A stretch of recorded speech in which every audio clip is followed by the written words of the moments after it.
share the screen chat. Starting. Make sure you can actually get in.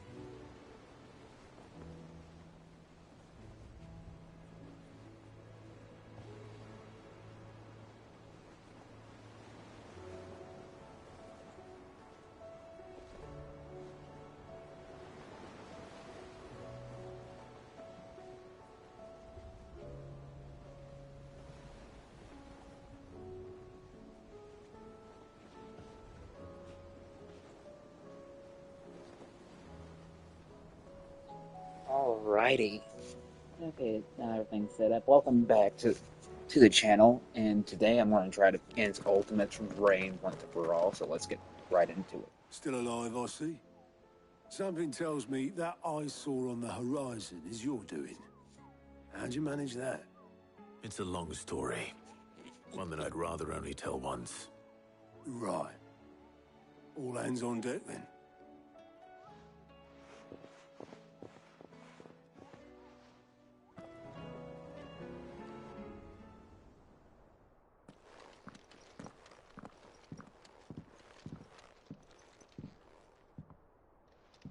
Is this everyone?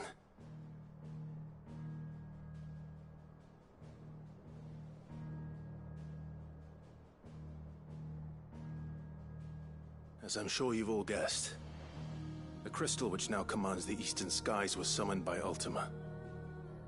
He called it Origin. Though the significance of that name is as yet unclear.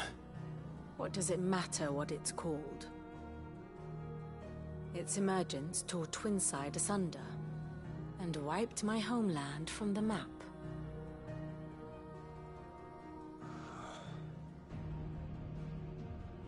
Mention of the Dominion spires can be found in the oldest of Valisthian records. But to the best of my knowledge, none provide any hint as to their true nature. That they would prove the horns of some slumbering demon. Well... The Dominion's demise was at least quick. Elsewhere, the Republican army cannot hope to contain the chaos engulfing Randalar. Canberra is in flames, and the Empire. Our allies are crying out for answers. I've sent the Cursebreakers to give them what assurances we can, but right now that amounts to fuck all. They wouldn't be able to stop what the skies have started in any case. People here and across the realm grow sicker with every passing day. Could it be that this new Mother Crystal is like the others? That it draws upon the land's ether? It certainly looked that way from stone here. If that were true, it would explain the hastening spread of the Blight since the crystal's appearance. Would it not? And as the land's ether slowly rises to the surface, it pools, corrupting all who cannot channel its energies. Archay above, ether floods below, and in the middle, here we languish, hopelessly entrapped.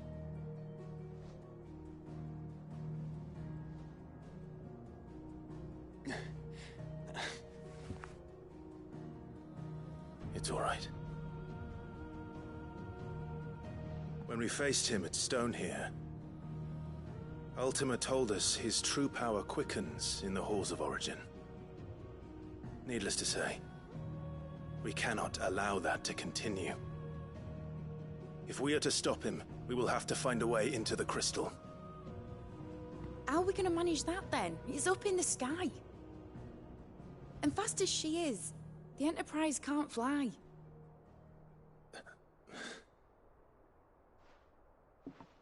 It's a lot to take in, and I reckon we'd all benefit from some time to clear our heads. The answer will come to us. Don't you worry. Ain't that right, Clive? Right. That's right. Well, go on then. Bugger off.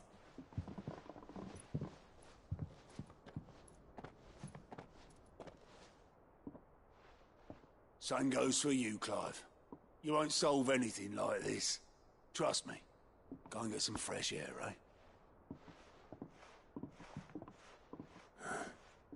Thank you.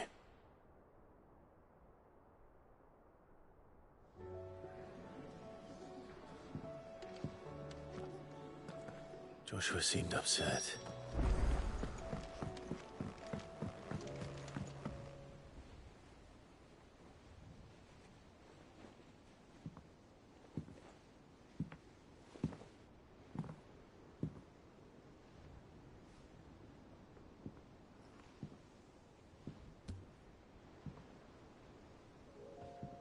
Ultima may have created us, but he doesn't make us who we are.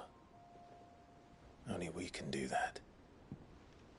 And if he would have us fight for our survival, so be it. It's what we've been doing all along. Much like Ultima himself, it would seem. His new world being naught but a means to survive. And so, we must contend to decide which of us shall inherit the land. Should Ultima prevail, it will mean death for us all. Of that, we can be certain. But even should he fail, what world awaits us? A withered, godless place, where our newfound freedom will most like prove a chain in itself. Well, that may be. But a chain can always be broken. As long as one has the will to break it. It won't be easy. It may take generations. Centuries of suffering. And that is, if everyone plays their part. But it will happen. And when it does, it will be on our terms. That is the world that awaits us. Indeed. And what better world could one wish for?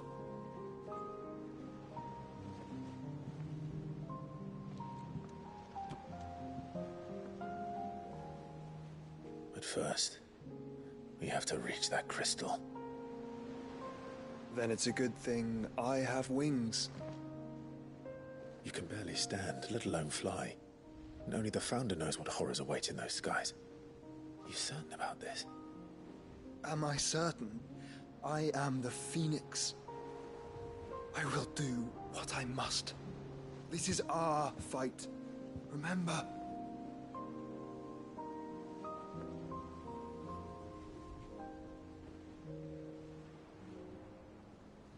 All right. I yield. But only what you must, yes? I'm still your sworn shield. That you are. And what of my wings? Lest you forget, you go to stand against a god. I would not have you succumb to fatigue before the fight begins. Ifrit, your brother mentioned that some few of the dominants who had lost their power to you were still able to prime. Is that true? It is. But their icons no longer submitted to their will. Then mine will have to be stronger. That you both might save your strength for the battle to come. You don't have to do this. If you do, there's a chance you might lose all you have left. And what have I but regret? My life ended in the Dominion. I fear death no more. Besides, I would have words with Ultima. He has much to answer for.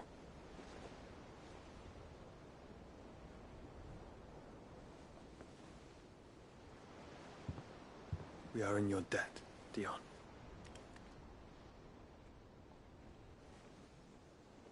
We can speak of debts when this is over.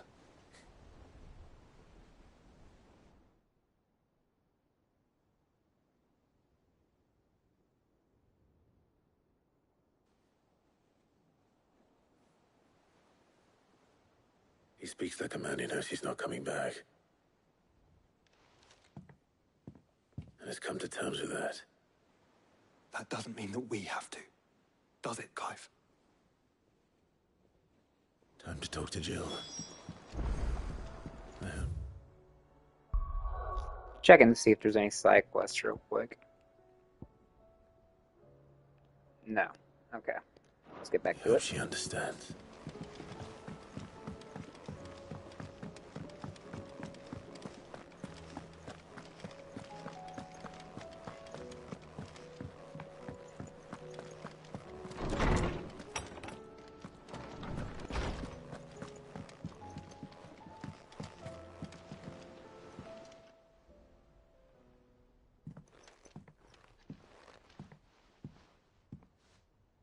Come to wish on a star.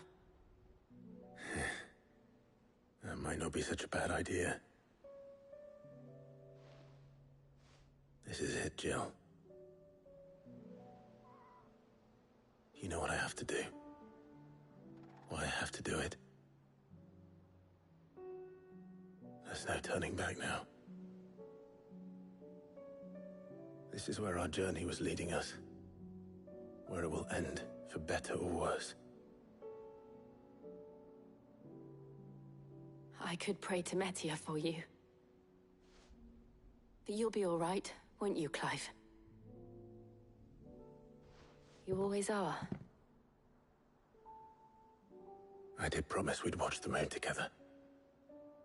I'll be waiting.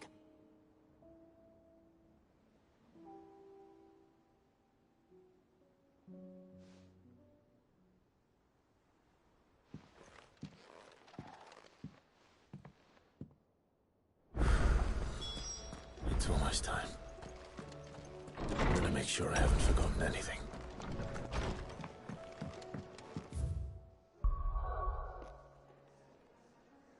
Jesus Christ. There's so many side quests. Oh, fuck me. I should name this video Side Quest Before Main Battle.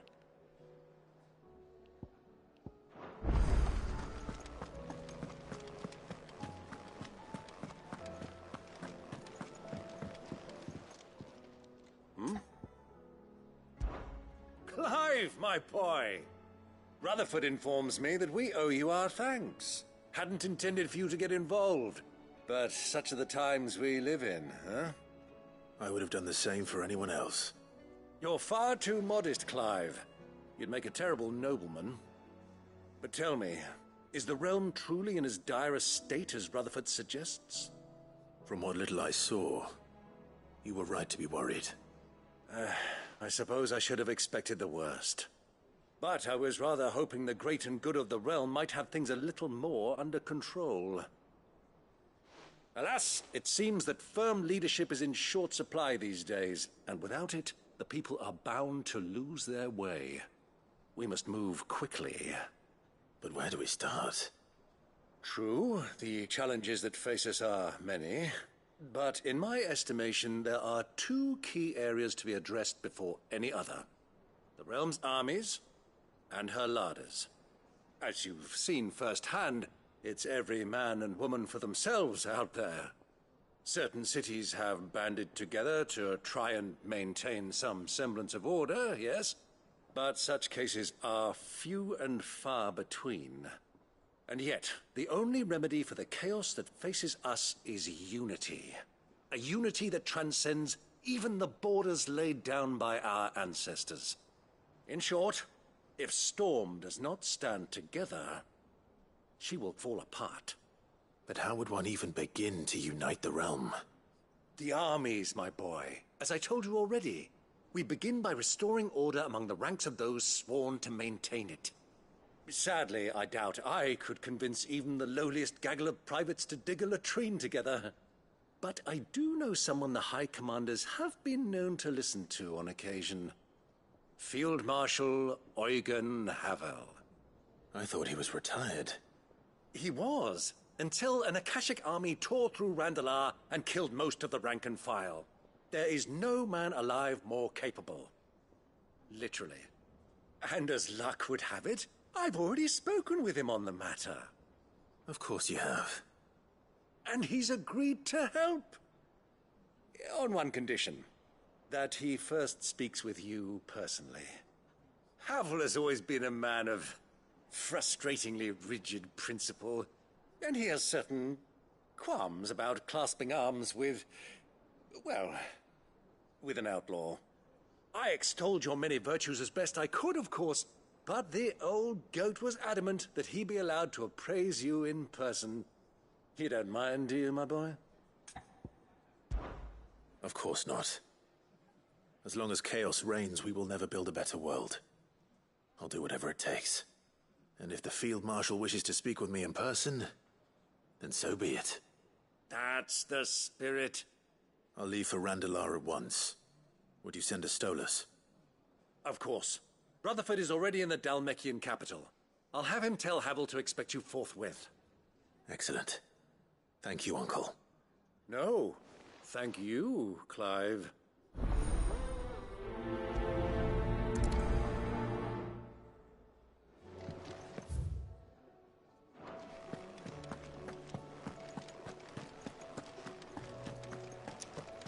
I'm gonna try to hurry up and get all these side quests out of the way.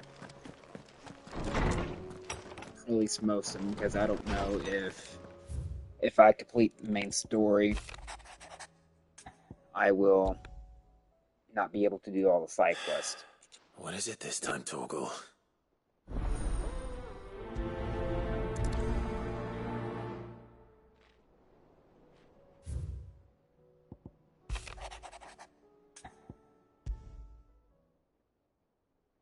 Something tells me this is no mere adventure story.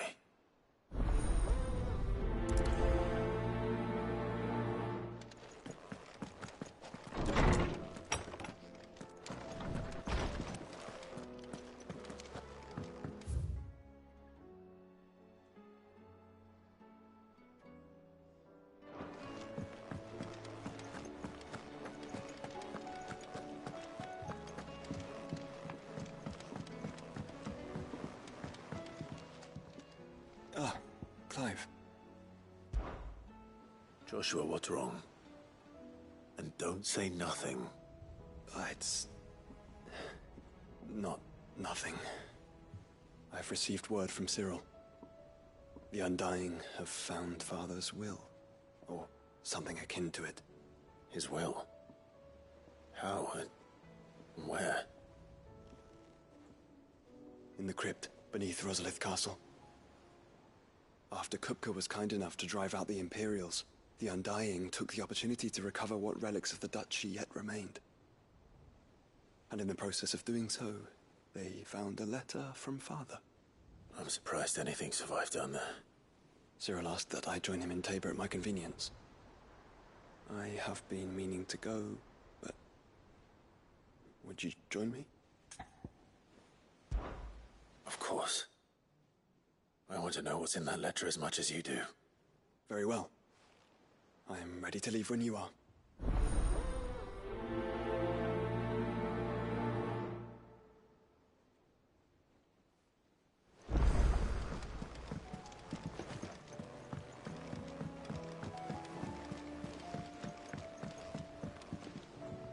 Sid, do you have a moment? By all means. It's my old master. Seems there's no escaping her. She found some way to send me a letter. What I'm trying to do is get all the side quests activated while I'm here, then travel to wherever they need be. How did she come by such a all thing? at once. Finding bearers always was That way I don't have to go back point. and forth. And it seems the cells of Balmung Dark are full of them. Foreign captives, the masterless. Bearers no one would miss. And even better for her, bearers with no one to look after them. When ether started lapping at the walls, the jailers fled. Leaving the bearers to be liberated by whoever happened to come along next. Sid, I'd like to believe that I've earned your trust by now. And while I'm well aware that you've forbidden Cursebreakers from traveling to Waloed, I can't let those bearers die in their cells. I'd rather risk shipwreck on the Shadow Coast than leave them to starve. We'll be needing the Enterprise if we're going to navigate the Narrow. Does that mean... I'm making an exception, but we travel together. And we stay no longer than we have to. Ash is an inhospitable place at the best of times. We save as many as we can, and we leave. Thank you, Sid. There was a name in the prison register. A name from my past. Chadwick. Another of my former master's protégés. A gifted soldier, and the closest thing I had to family. The thought of him held captive in that place. He must be very important to you. He was. Is. Then we find him. The entrance to the prison lies in the shadow of Ravenwit Walls, just beyond the portcullis. We should head there as quickly as we can. I only pray there are still bearers alive to save. As do I, Doris.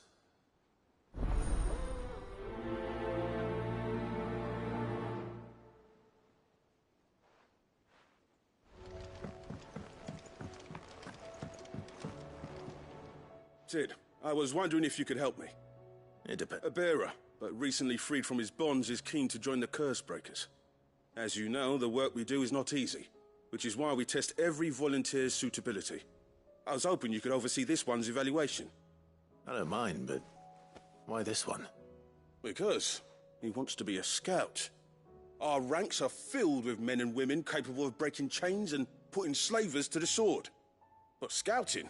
We're few with the nose for that, which is why we still rely so heavily on Gav.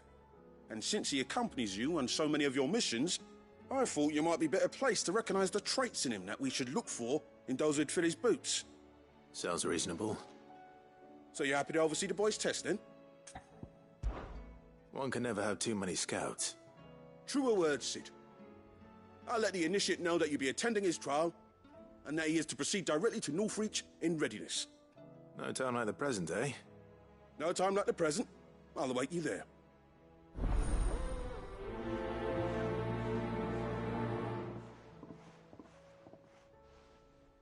Northreach.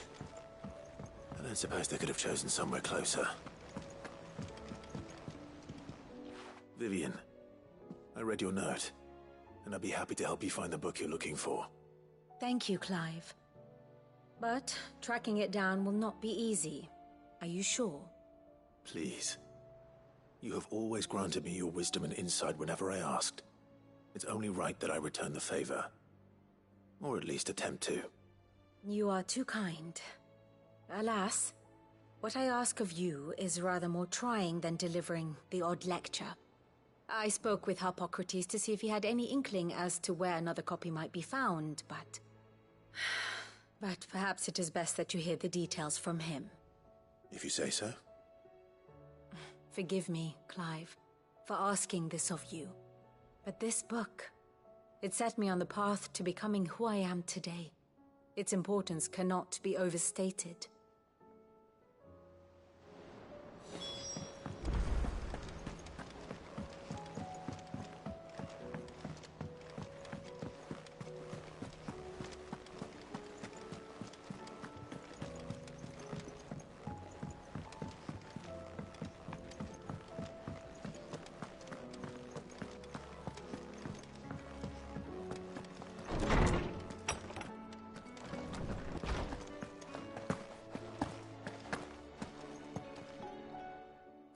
Clive, my boy.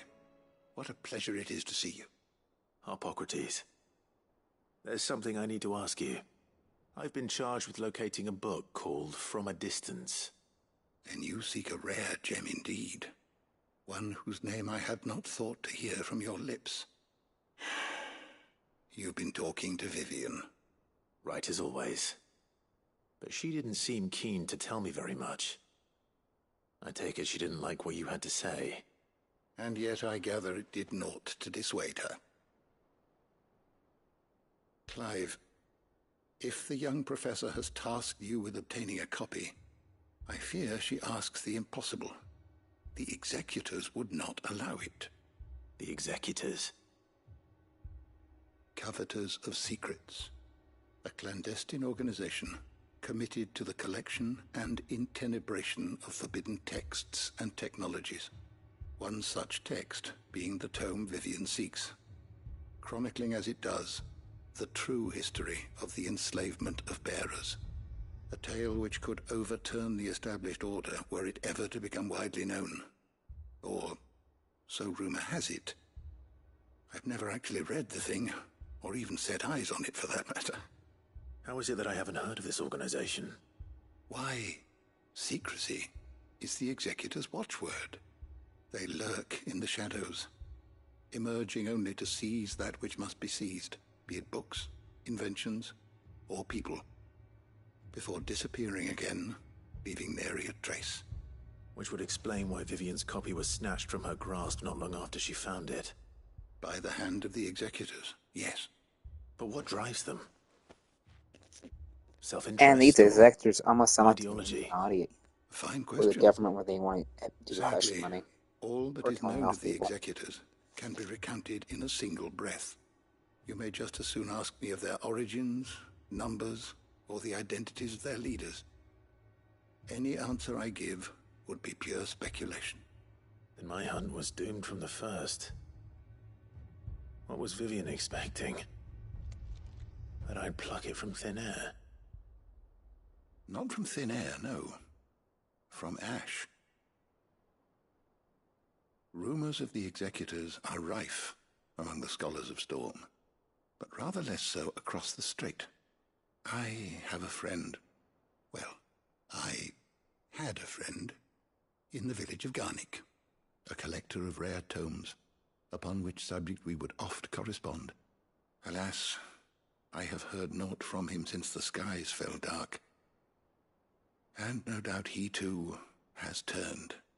But though he did not mention it by name, it is possible that a surviving copy of From a Distance yet rests upon one of his many shelves, quietly awaiting discovery. If you were, by some chance, able to save even a single book from the poor man's library, I know his soul would rest easier. Very well. When I next find myself in Waloed, I'll be sure to pay Garnick a visit.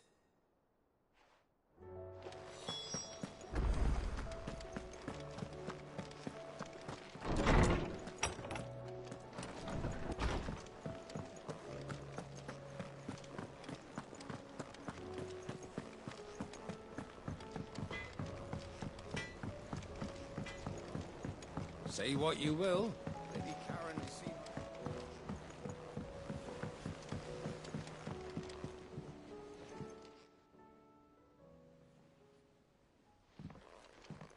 Pining for something, boy. What is it? What do you see out there?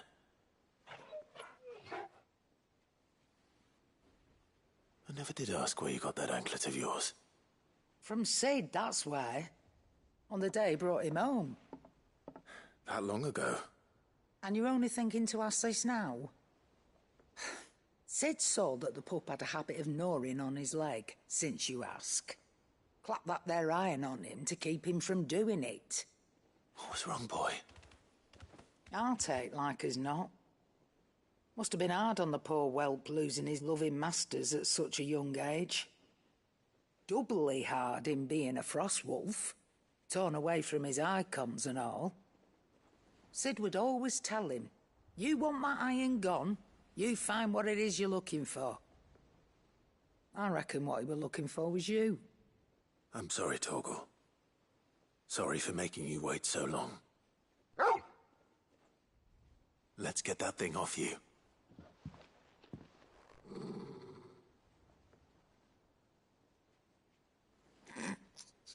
Doesn't doesn't sound want like it he off. wants it off.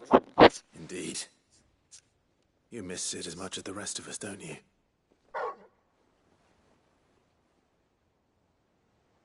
You want me to go with you somewhere?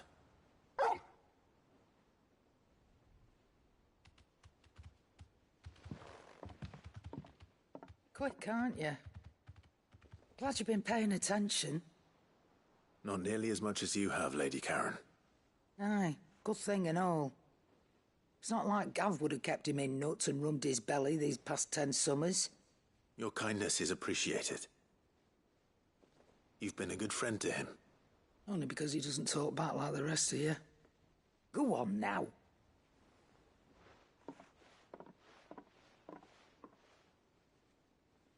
Where to then, Torgal?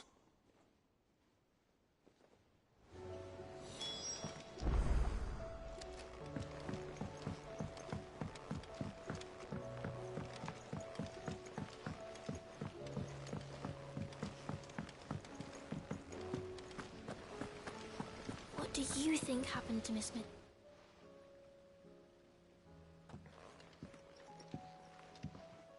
Sid, you have to help us.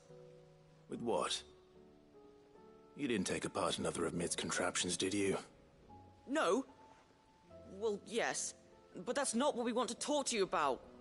It's Miss Mididol. She's been acting strange. Very strange. She's barely ever around. When she is, she acts like we aren't even there. Her head's in a crowd. In the clouds. That's what I said. In the clouds. Well, she does have a lot on her mind. When did you last see her? Not long ago. Right after she got back from saving you from Stoneir. Then it's probably just about the Enterprise. It did take quite a battering on the way there and back. You didn't break it, did you, Sid? You really should be more careful around Miss Mididol's inventions. Oh, don't listen to her. Even if you did break the Enterprise, you could put it back together, couldn't you? But who's gonna put Miss Mididol back together? She seems really sad. Why don't I go and see if I can cheer her up? You do that? For us? She's in her dungeon. Don't scare him. It's not a real dungeon. Thanks for the warning.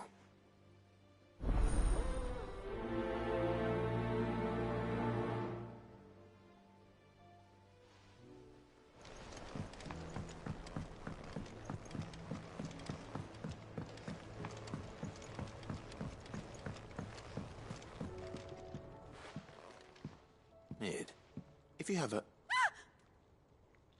That's it! I knew it! The answer was right here under my arse all along! If this doesn't steer to the skies, nothing will! To the skies? You aren't trying to give the Enterprise wings, are you?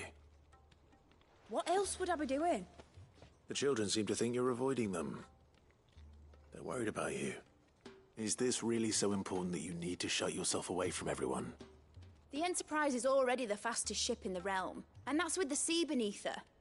But what if she weren't bound to the waves? What if she weren't bound to anything at all? It's not fair. The gods get the skies all to themselves, so I'm gonna do something about it. The Fallen had their chance, but they relied too much on magic. And see where that got them? But not me. I've discovered how to do it without. Well, almost. First, I need to make a prototype. And is that a one-woman job? Are you volunteering? I'll have you know the Enterprise is my baby. But if a godfather's offering to lend a hand, I'd be happy to take it. First, I'll need oil, and not just some old drippings from Miss Molly's spits in the Tub and Crown. Refined stuff, like they make in Ordil. Then I'll need some bone, or shell. Light, strong, preferably no longer attached to the beast it belongs to. If it's beast bones you're after, I'm sure the curse breakers will know where you might find some. No, they'll know where you might find some. You're the one who offered to help, remember? I should speak with one of the curse breakers before I set off for Old Hill. See if I can't find this bone while I'm there as well. Has Mididol mentioned a new project yet? Not exactly.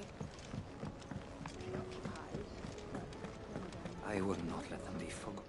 Sid, may I have a moment? Of course. It is an honor to finally speak with you. My name is Herman. I've been with the Cursebreakers for some time now, and I wish to be deployed to Ash. Any assignment will do. No. The lands across the Narrow are too dangerous. I will not send good men and women to risk their lives needlessly. Why would you want to go back? I need to retrieve something. Something important. I was raised in an orphanage. The Badbach Conservatory. Or rather, I was held captive there. It was not a place of nurture. It existed solely to turn bearer children into mindless weapons. We were tortured until we feared no pain. Tormented until our hearts turned to stone, and few ever survived long enough to become tools of the last king. I can't imagine. I lost so many. I can't even remember all their names, but they must be remembered. They cannot fade away, faceless and forgotten. The Institute was run with military precision. Every child measured, every name recorded, every death logged with meticulous care. Cid, allow me to travel to Ash and recover the registry so that my brothers and sisters might live on. You were a good friend, Herman. But the fact remains that Ash is simply too dangerous. Cid, please. Even should it cost me my life. Too dangerous for you, Herman. But not for me. I'll go to Bad Bach and find the registry. You will? I won't let you risk your life. I don't know how to thank you. You can start by telling me where I'll find this orphanage. Vida Grace. Hidden in a forest, overlooking the plains. All right. I'll see what I can find there. May the mothers guide you.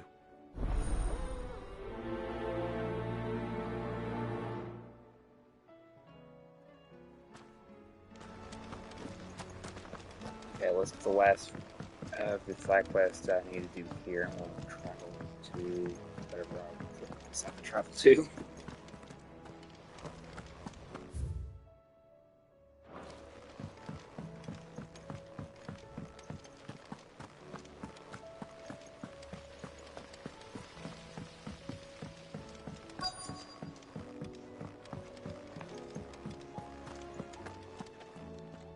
All right, Cid. Come to buy us around, have you? Only if you earn it. Mid needs a piece of light but durable bone for her next project. You've encountered your share of beasts on your travels across the realm. Any ideas? Most bones are the same. Whack 'em hard enough and they'll break. If it's durability you're looking for, shell will serve you better. You know what an adamantus is? I do. And I know to give them a wide berth. Will any old adamantus do? Well, with shells, the older the harder. There's a rumour of an ancient adamantus down in Karava, near Old Bidza, or what's left of the village anyway. But don't expect to make quick work of the bastard. There's a reason it's lived as long as it has. I'll keep that in mind. Thank you. Twinside's hundreds of leagues away. That would mean the crystal is massive.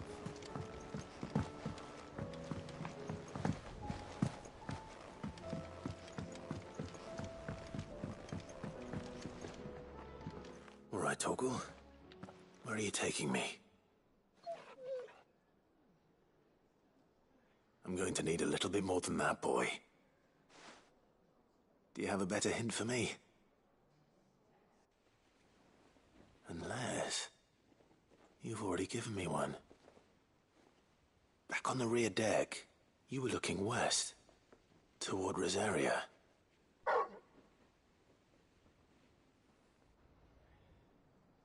Why don't we try the rookery?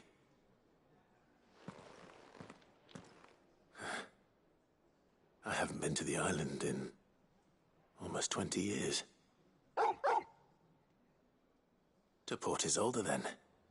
Fingers crossed the old mooring is still there.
It's still here. After all these years. A lot smaller than I remember. And you're a lot bigger. You might have to swim, boy. He hates that idea. I wasn't being serious. You two go on without me. I doubt that boat will hold a third. If you're sure, we won't be long. Hop in, boy.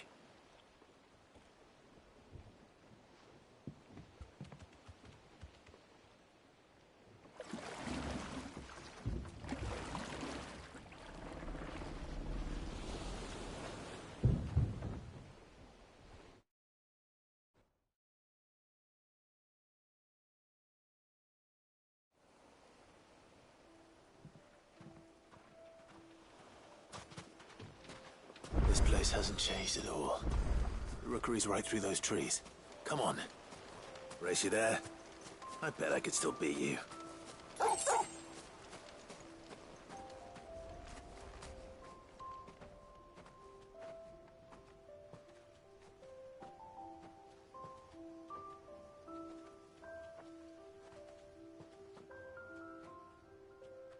Here we are.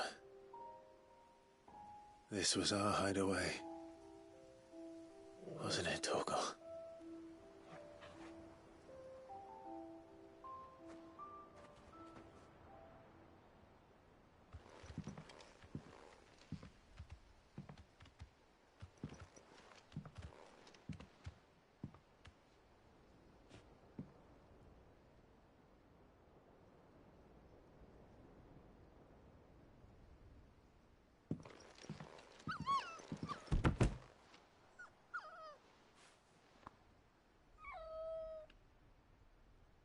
Coming here helped me to forget who I was. Or wasn't. Prince, shield. Son his mother could love. Had I been any one of those things? Perhaps.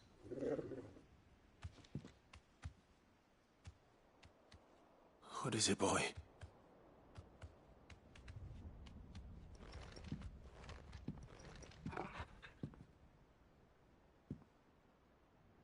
This is all from the castle. And Phoenix Gate. Did you bring these here? My sparring sword.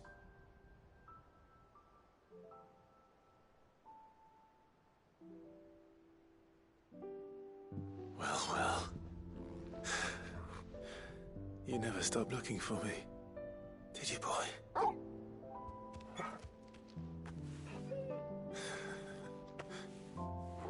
Thank you, Torgal. For never giving up. For never forgetting.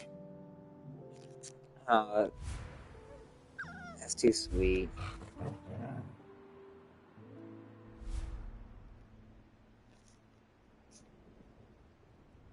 Let's take this with us, shall we? So I don't forget either.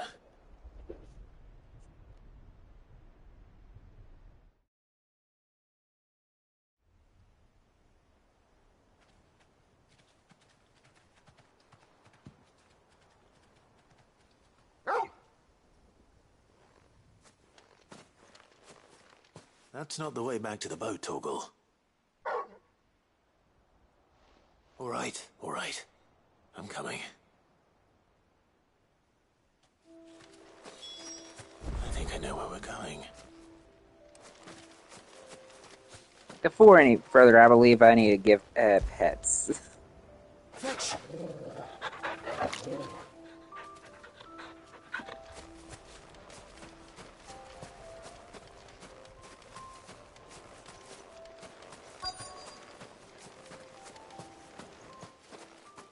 That's a view. That's quite nice.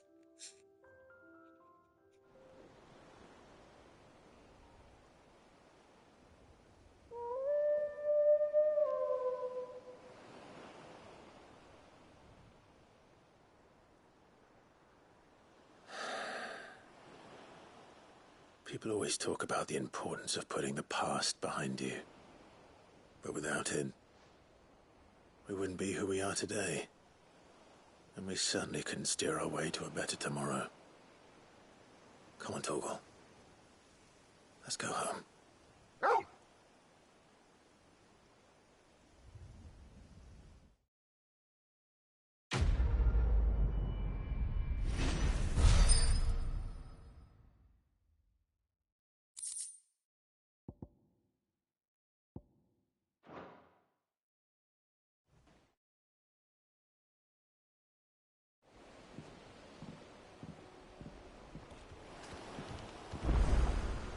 Sorry. The wait. We're ready.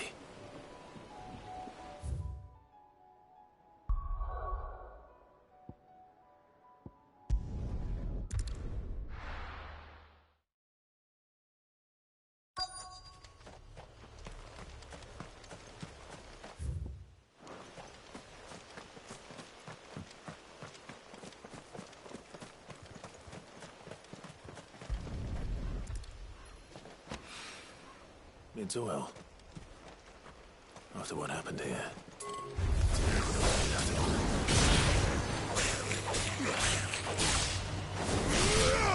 Stay down!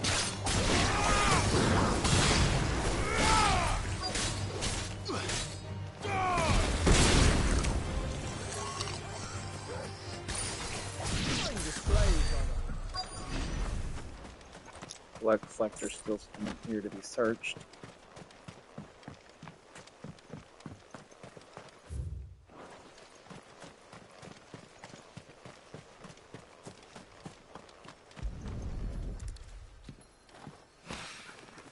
This should be enough. There we go.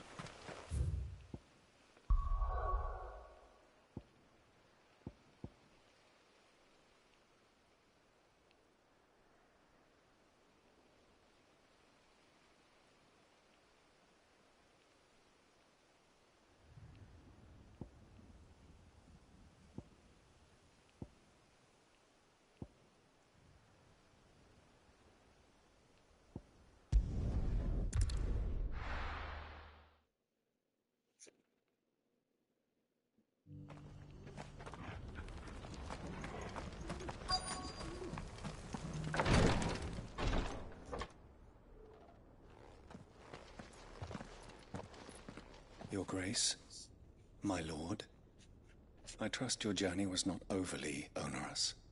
Cyril, you found a letter from Father? Yes, I have it here.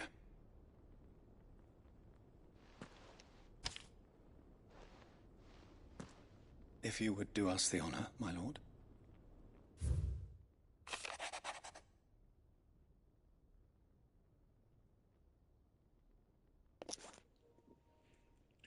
I know that I ask much of you in coming war, but I see no other way to secure a future for our duchy and our family. Yet, even should we succeed in subduing the savages and winning back Drake's breast, the threat of the blight is still looms, and only with all Rosier striving as one might we at last overcome it. I have made plans to see us through, but as such are the obstacles that stand in our way, it shall likely fall to you to continue my work. I know that you have the strength, the courage, and the will to do so. This shall be Adornus Ardragius' inheritance, and so I offer you another, that you might be reminded of the love and the faith that I hold for both of you. An inheritance? It would seem the late Archduke penned this missive shortly before his passing. The day before we left for Phoenix Gate. What are these plans he spoke of? His plans for the duchy, Your Grace. Your father entrusted them to my predecessor, the former bearer of the Burning Quill, who entrusted them in turn to me. The complete emancipation of bearers is their stated aim. But your father's dream did not end there. His Grace also spoke of building hospices to care for those stricken by the curse, and the founding of a new university to further the development of non-magical technologies. With the blight spreading ever more widely across the twins, Archduke Elwyn saw this as the only means of securing Rosaria's survival. He wished to see men and bearers treated as equals. To see centuries of common wisdom overturned. Small wonder he did not think it achievable within his lifetime. But he thought it achievable nonetheless. Had he not, he would never have written this message. Nor would he have entrusted his vision to his most faithful aides. Those who would have stood with you, shielded you from the machinations of the less benevolent personages at court. It's a pity only they are still with us. 'Tis true that those most loyal to your father were the first to suffer the Duchess's wrath. But one at least remains, and she has come bearing gifts. What do you mean? Mayhap it is better that she explain, my lord. After all, the duties entrusted to me by my predecessor extended only to recovering His Grace's will and arranging a meeting with the one who might execute it, or a part of it at least. And where is this woman? She awaits you in the archive, Your Grace. Thank you, Cyril. Shall we then?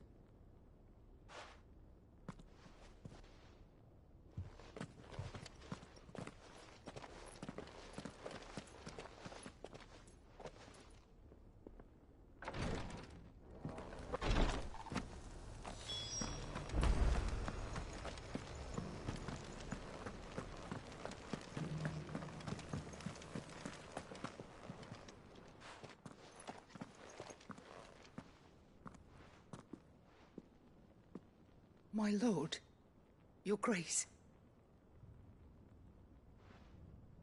I hardly recognize you. I am Goditha, retainer of House Rosfield, loyal servant to the Phoenix and his shields.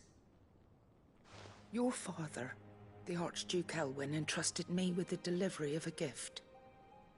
I only hope you can forgive my tardiness in bringing it to you. Lift up your head, Lady Goditha. You have our gratitude for your service to our house and to our father.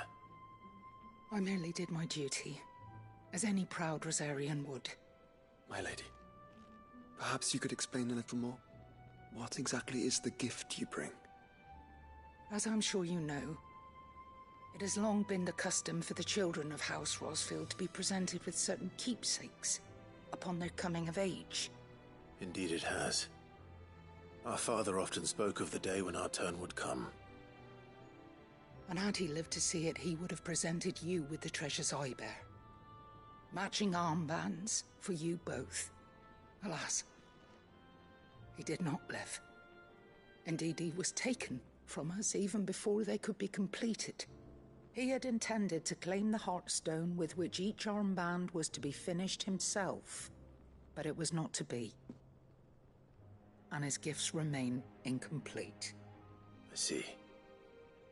It saddens me to bring them before you, as they are. It was your father's wish that you be presented with the finished articles, not these works in progress. But with his grace long since gone, and the stone left unclaimed, I had little choice. You are grown men now, and his house is yours. And while I would not presume to insist upon your claiming the Heartstone in his stead, I know that nothing would have pleased him more than for you to do so. Thank you, Lady Goditha. What say you, Clive? What else? Of course, my lady. May our father's will be done. Oh, I am much obliged. Do you know where we might find this Heartstone, my lady? I do. Though it may be a matter of a good deal more than simply happening upon it. It is found in the bellies of elder griffins, you see. We do at least know where to find one. A certain specimen has made its nest in Titan's wake, not far from here. A certain specimen? You are most perceptive, Your Grace. In answer to your unspoken question, yes. In fact, this is the very same beast your father meant to slay. I have been tracking its movements since you were but a boy. Were you to slay it in his stead, as men of House Rosfield, it would surely make your father proud. What say you, Joshua? What else?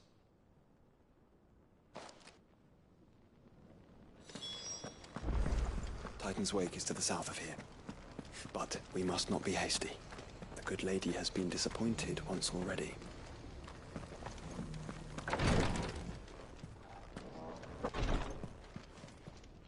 Lord Marquis, if you have a moment. What is it, Cyril? One of our brethren lately journeyed across the strait in order to pursue a new avenue of inquiry in our ongoing investigation. He sent an owl some while ago, but we have heard naught from him since. Was he surveying another fallen ruin? No. The object of his study was a savior cult that has arisen in Ash in recent years. We believe it may have some connection to the Circle of Malleus, an ancient religion that worshipped Ultima as its god. By gaining an understanding of this new faith, we hoped to learn more of the Circle's original beliefs. And so you sent one of your brothers to Ash? A continent teeming with orcs and Akashic? Fully cognizant of the risks, yes. I entrusted the mission to one of the most able of our order, the Third Chair, a master of the arts of combat and survival both. Though he has been silent for some days now, I have thus far refrained from sending any others in search of him, lest they be lost in turn. Yet, it seemed only right to inform you of the situation, given your unique experience of the perils of Ash. For as you so earnestly advised me, it would not do to abandon a man to his fate, when he might yet be saved. It would not. But Ash is a big place. Can you be any more specific? Perhaps. The last owl I received from him mentioned a village where he had heard the cult were wont to assemble. Mickleburg was its name. It lies in the southern reaches of Waloed. If aught ill befell him, I expect it did so there. All right. I'll see what I can do. You are much too kind, my lord. Go then, with my hopes, and may the Firebird's flame ever burn in your heart.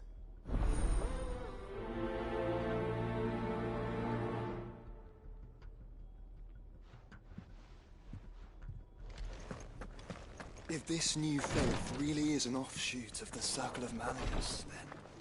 Let's concentrate on finding the Third Chair first.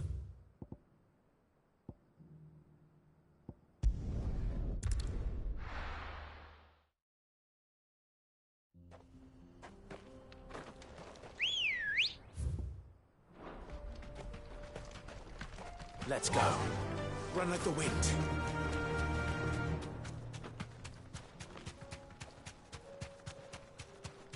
Eyes peeled, Joshua.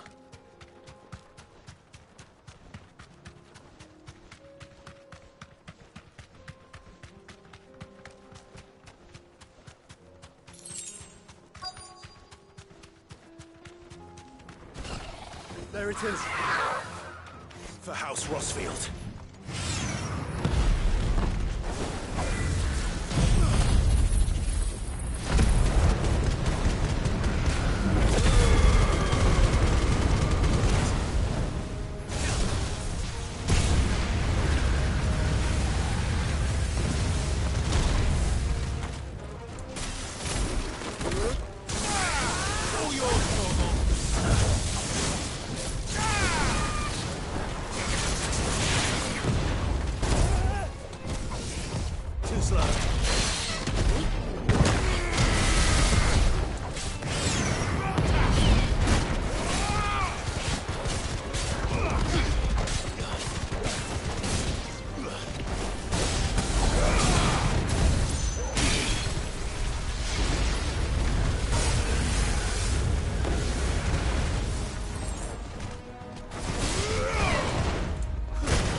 broken.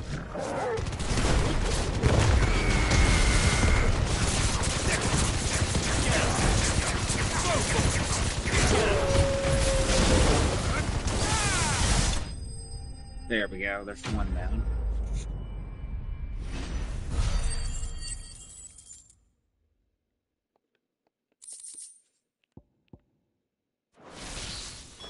Is this the Bloodstone?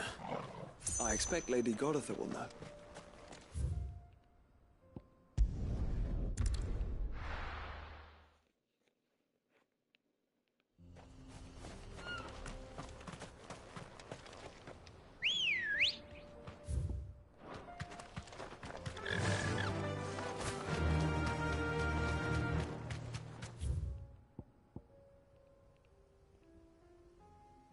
Oh, there's the one I'm looking for.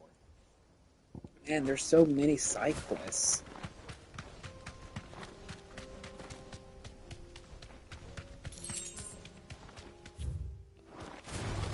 I don't need you.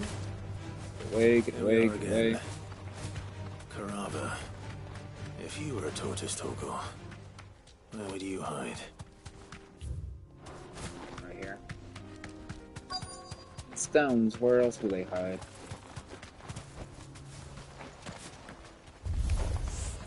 It looks like we found him.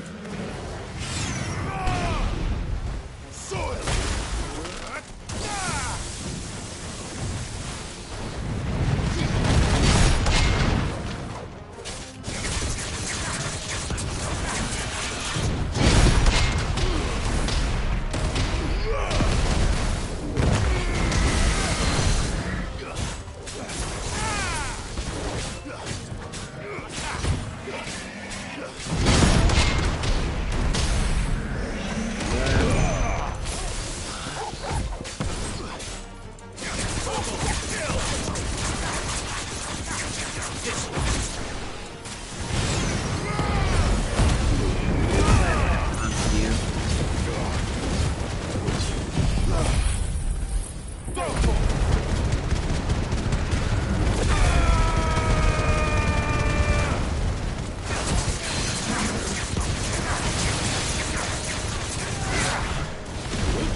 There's that one done now.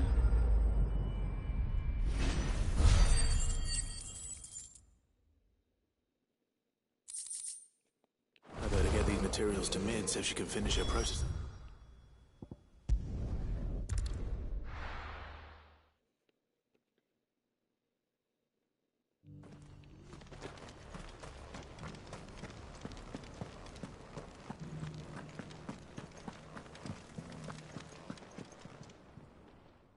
Thank the Founder you were safe.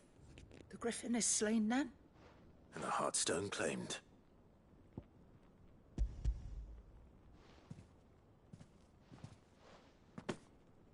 Yes. This radiant luster, like frozen flame, it is just as your father described it. Thank you, my lord. Your grace. Your father would be so proud. Lady Goditha, the lapidary is ready. Thank you, Cyril. I will be with him shortly.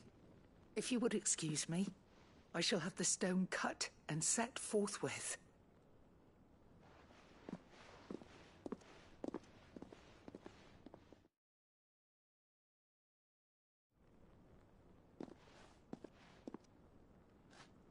The armbands are complete. Pray, take them. They are yours, after all. Heartstone is harder and more enduring than garnet, or even ruby. It symbolizes unwavering will and devotion. and the graven vines encircling the stone represent the unbreakable bonds between you. It's a message. Father knew we had enemies both inside and outside the duchy. Enemies who would thwart his vision. Only with unwavering devotion would it ever be realized. And only if we stood together, as Phoenix and Shield, as brothers in arms. Only then might those enemies be overcome. Indeed. His Grace knew the enormity of the task he would entrust to you, his heirs. But this was more than just a message. It was a promise. That he would always be with you. Thank you, Lady Goditha, for remaining the steadfast custodian of our father's will. Forgive me, my lady, but there is something I don't quite understand. The Undying told me that after Father died, Mother claimed all of the ducal treasures for her own. Even if the armbands were incomplete, she would surely not have overlooked them. So, how were you able to keep them from her? Because I was the keeper of the vault. Though I was but a lowly servant, your father spoke to me of his intentions for the bands, of the deep love he had for both of you, and his hopes for your future. In the days before the disaster at Phoenix Gate, I discovered that the Duchess had ordered her jewelry be sent away from the castle. It was then that I knew she meant to betray us. I tried to warn your father, but it was too late. When word of the fire reached Rosalith, I knew my time was short. So I took up the armbands and I fled into the night. And thank the Founder you did. Yet my duty to your father was incomplete. Not knowing what else to do, I followed the Griffin, thinking I might claim the Heartstone on its passing. And so my pursuit continued, until Lord Cyril appeared before me. He informed me that His Grace's will had been recovered, and that his sons were alive and well. Lady Goditha, on behalf of my father and all the people of Rosaria, I thank you for your loyal service. As do I. Thank you, my lord. Your Grace, for coming back to us, for giving my service meaning.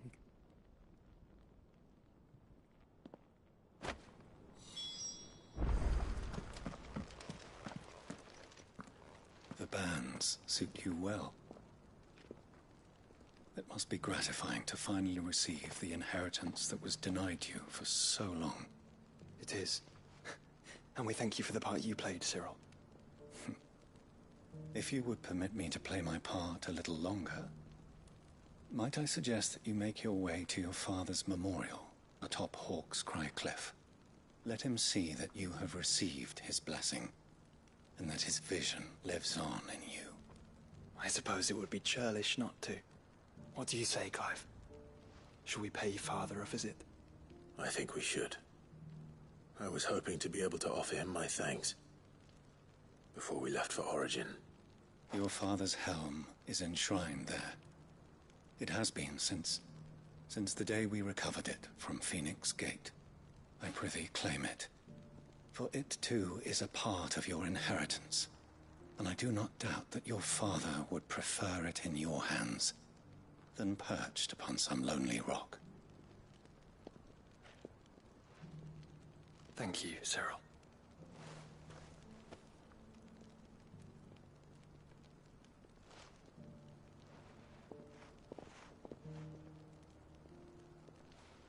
Come on, Clive. He's waiting.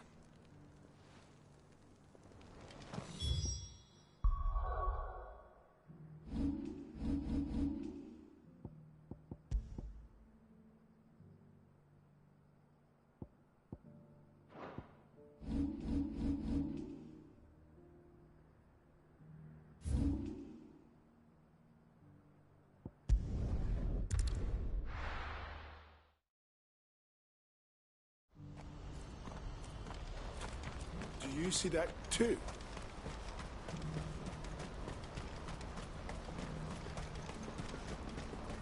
Papa? What is it? Oh, please. I'm scared.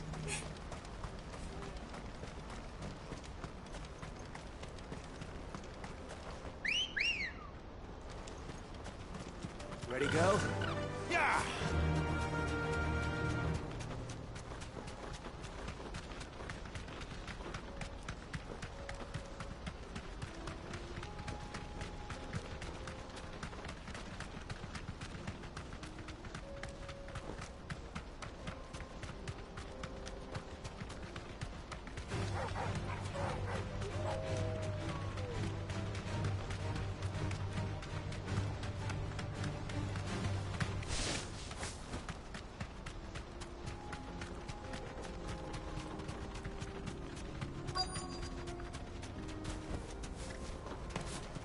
Can't be Rutherford, can it?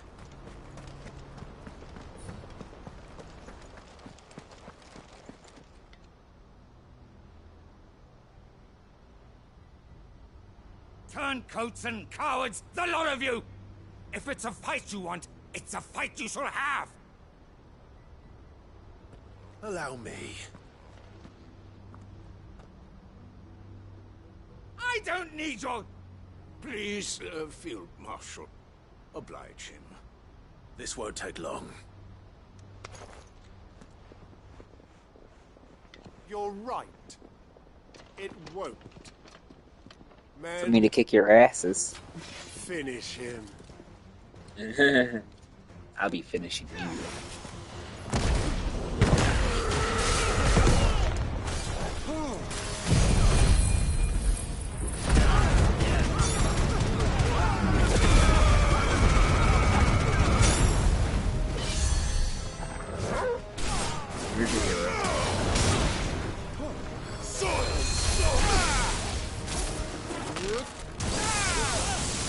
You know what? I think I might just change up my tactics. Give me a minute.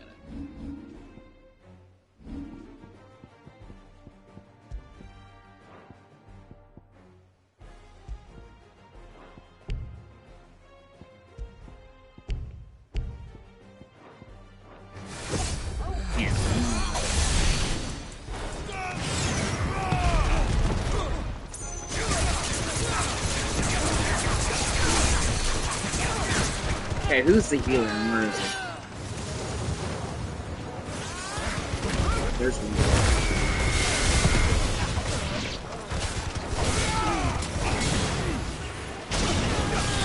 There's the other.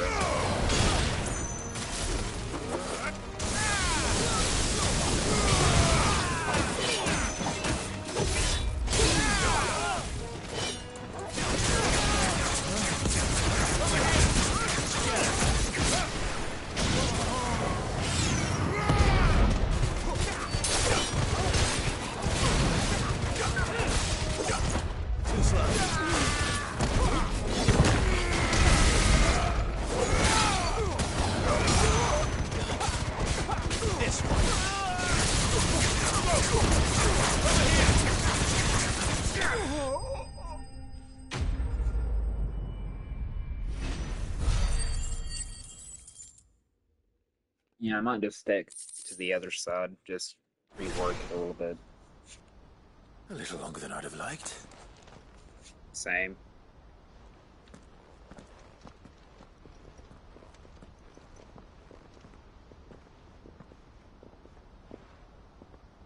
Field Marshal Havel, I presume.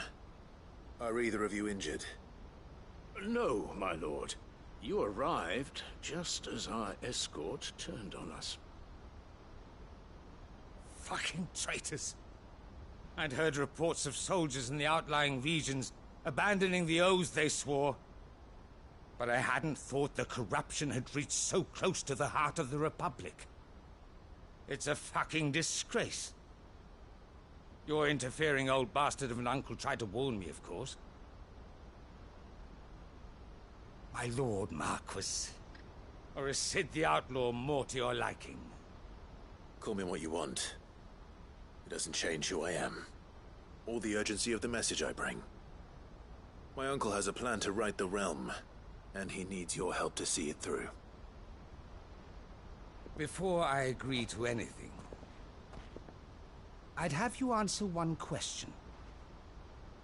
What do you stand to gain from all this? I won't deny that I might benefit from further chaos. but I seek a new beginning for all of us. And while the choices I've made may not always have been the right ones, I know I made them for the right reasons.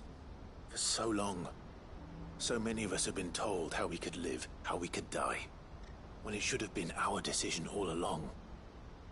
Now we have a chance to put things right. But in order to take it, we must stand together, even if it be beside those with whom we don't see eye to eye.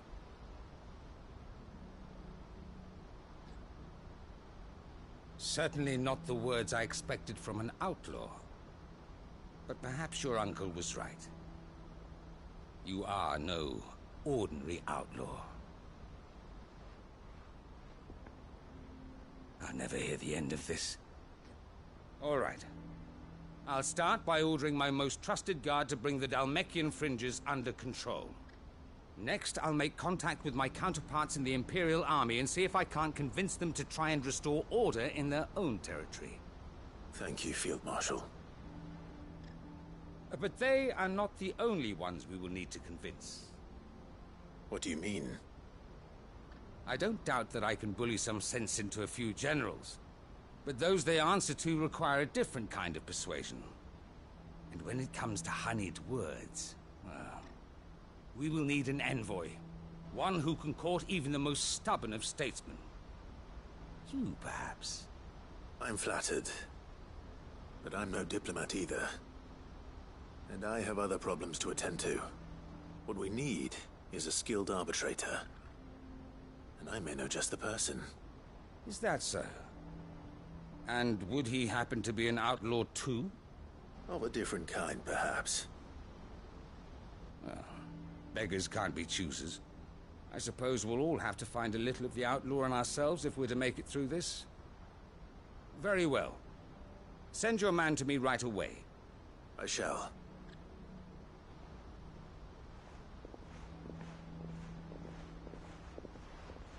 My Lord Marquis. Your Lord Uncle bade me escort the Field Marshal to his manor in Port Isolde. And I will see that my associate joins you there. Very good, my lord.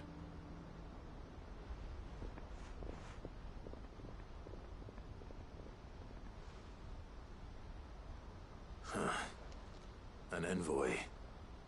I'm not sure I'm the man to talk anyone round. I can barely convince my brother to take his medicine. No. This is a job for someone with experience. Someone like Quentin. I hope I can convince him at least.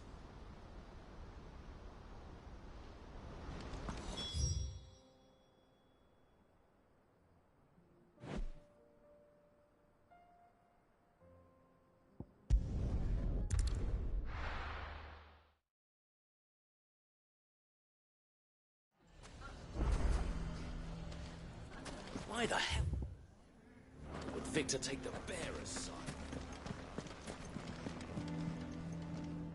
Here to help me pack? Thanks, but I'll be traveling light. I'm almost finished already, in fact. You're really going to go through with this, then? I am. But before I go, there is one small issue I'd like your assistance with. Well, two, in fact. If it's within my power to help you, I will. It's the children. I refuse to let them share in my disgrace. And if I leave them here, they surely will. Our friendship would see them ostracized forever. But I can't take them with me either. I can think of only one place where they are certain to be safe, and provided for, and loved. The Hideaway. Of course. The children would be more than welcome. Thank you, Clive. I will not forget this. Lubor, are you still here? What is it, Ferda? You look pale. There's been a flood in the Velcroy, a damn big one. The League of Outlaws encampment was completely submerged in ether. What? Every last one of the bastards has turned. And they're headed this way. Bandits are one thing, but Akashic bandits are quite another. The town guard won't stand a chance against them. We need to evacuate. There's no time to lose. Further, gather the men. The Akashic may strike at any moment. We must make ready to cover the townspeople's escape. Well, what are you waiting for? Yes, my lord. Clive, change of plan. The children stay with me for now. I need you to find Conrad and Natalie. Tell them to prepare for a full and immediate evacuation. Understood. I'll do what I can to convince everyone else. Wish me luck.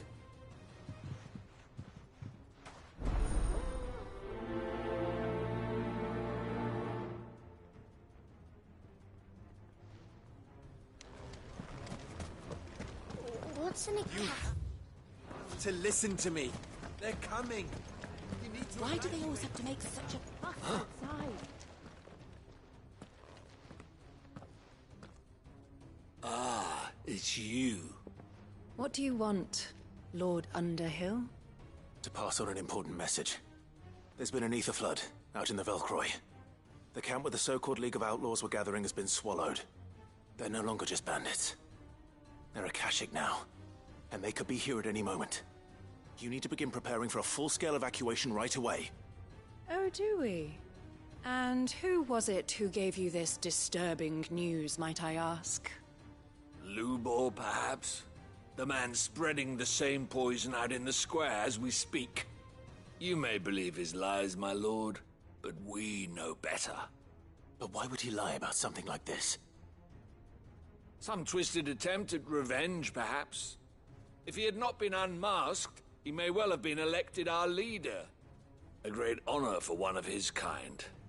One he might well feel aggrieved at having been denied.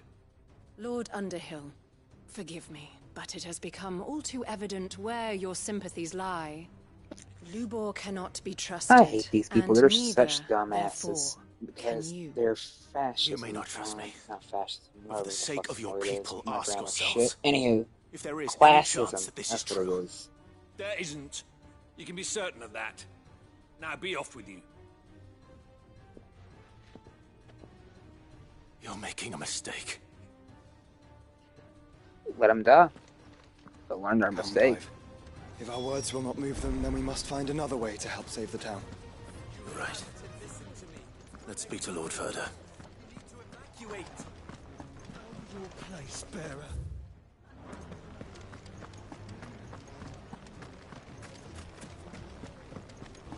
I think we'd better shut up. What's Lubor raving about now?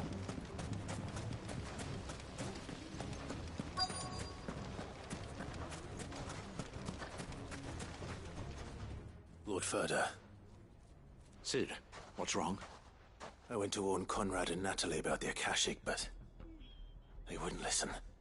They've convinced themselves that nothing Lubor says can be trusted. The bloody fools. Which means the town guard can't be counted on for support. But I can.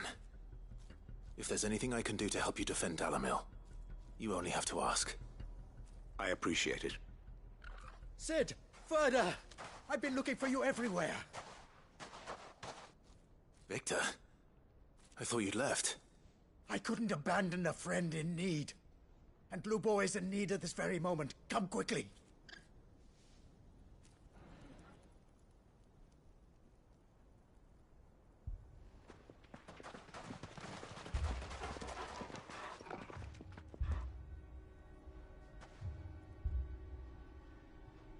You have to believe me! The Akashic are coming! They don't eat, they don't sleep, they don't tire, and they don't care who they kill. They're unlike anything that's come before.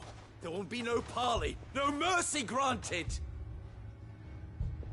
We may have saved the town once, but this is different. I do not ask that you forgive me, but please believe me. If you do not run, you will die. You will all fucking die!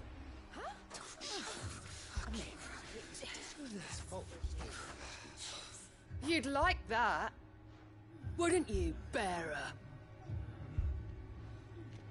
Yeah, With us out of the way, your kind will be free to claim Dalamil for yourselves. You should run! Run, bearer! Yeah, run! Run! Far, far away! Run! Just go! Yeah. Yeah. Yes! Go! Come on, then. Is it wrong for me to burn them to death? Is give them misery? Stop! You're hurting him!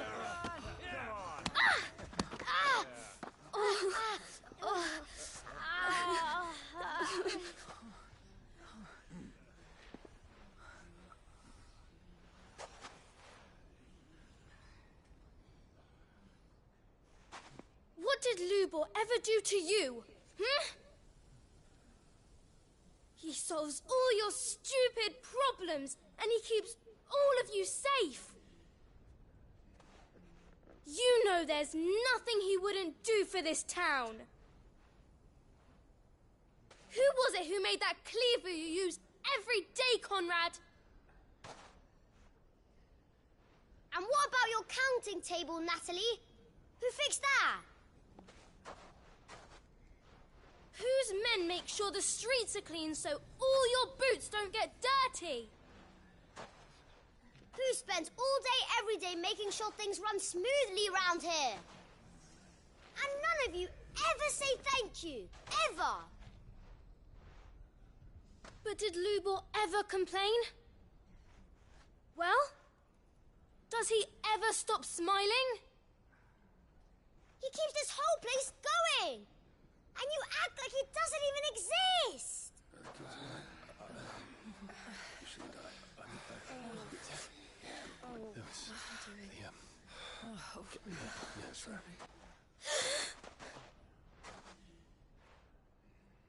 Lubor, we've heard enough. Wait! We will not run. The town guard will not abandon the very place it is sworn to protect. And I will not give up for lost the stores that we labored so hard to fill.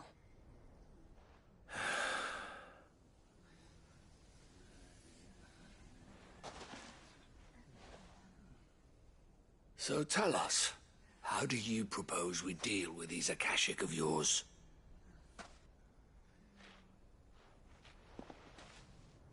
We won't run, but we will fight.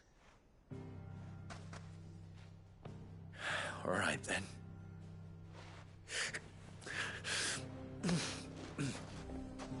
Fine.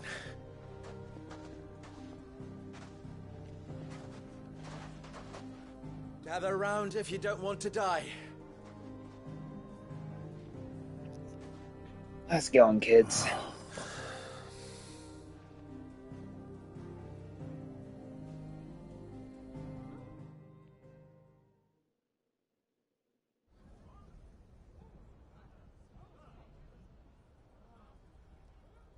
Allow me to explain the situation. The ether flood occurred near the village of Cheratina, deep in the Velcroy.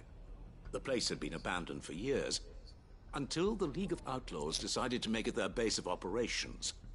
Now they're all turned, and if the scouts' reports are correct, heading in this direction. They are mindless monsters, driven only by hate and rage, and they are utterly unpredictable. With the bandits, we at least knew how and where they were likely to attack. When these creatures come, Dalamil will have the bitterest fight it has ever faced on its hands. The town guard will muster at the north gate. The rest of us will take the south. Both forces will provide men to serve as scouts and messengers, ready to spread word of the size and nature of the Akashic force as soon as it is spotted. And as soon as it has been, we will converge on its position and see that it is driven back from Dalamil at all costs. Conrad, can I count on the support of the town guard? Always. I leave the selection and coordination of the messengers in your hands, Victor. And the command of our men in yours, Ferda. If you would both be so kind. Consider it done. As you wish.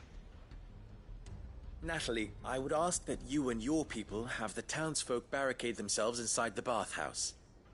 And tell the merchant not to waste time securing anything beside the essentials. Preserving life is our one and only concern. As long as we survive, it doesn't matter what trinkets we might lose. Our riches can be regained. And if anyone doubts that, let it be known that the Briar's Kiss stands ready to cover any losses. Very well. I shall tell them. Where do I fit into this plan? Where else but the most perilous place of all? I would like you to travel to the home of our erstwhile League of Outlaws, Cheratina itself. The main host is most likely still there, and Dalimil will not be safe until it is eradicated, root and branch. A little gardening. How pleasant. I doubt it. I have a feeling these weeds will be particularly stubborn. Luckily, so am I. So you are. All right then, we all know what we have to do. Now it's simply a matter of doing it. For Dalimil.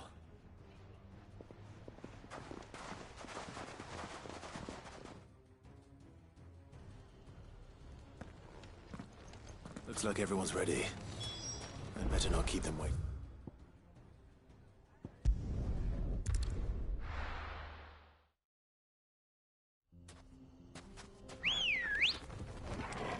Come on. Fly, Ambrosia. There it is. The flood. But what's waiting for us inside?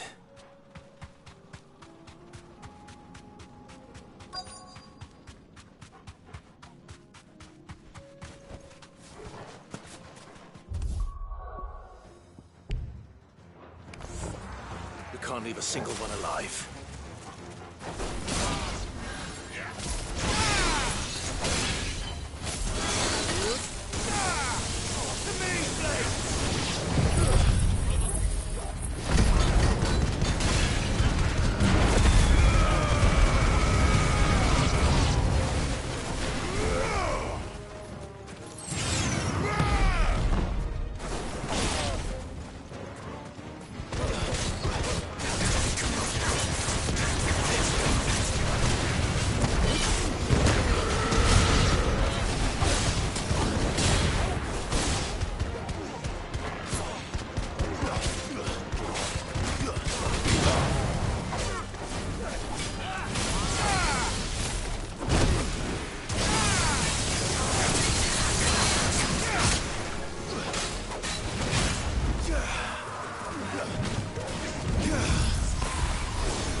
Make it look too easy. The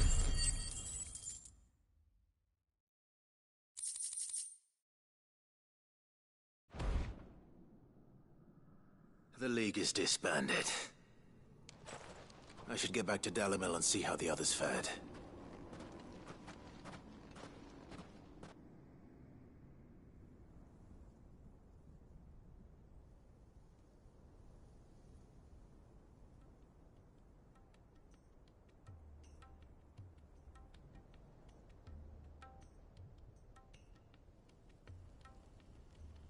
All the Akashic we were able to find have been dealt with.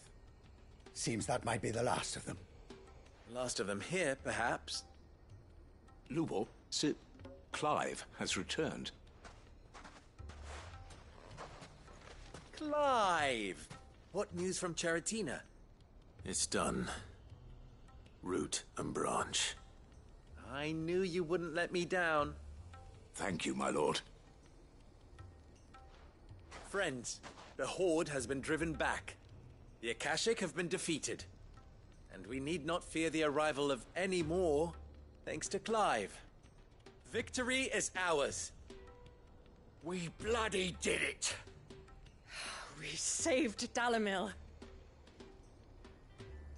Lubor, allow me to apologize.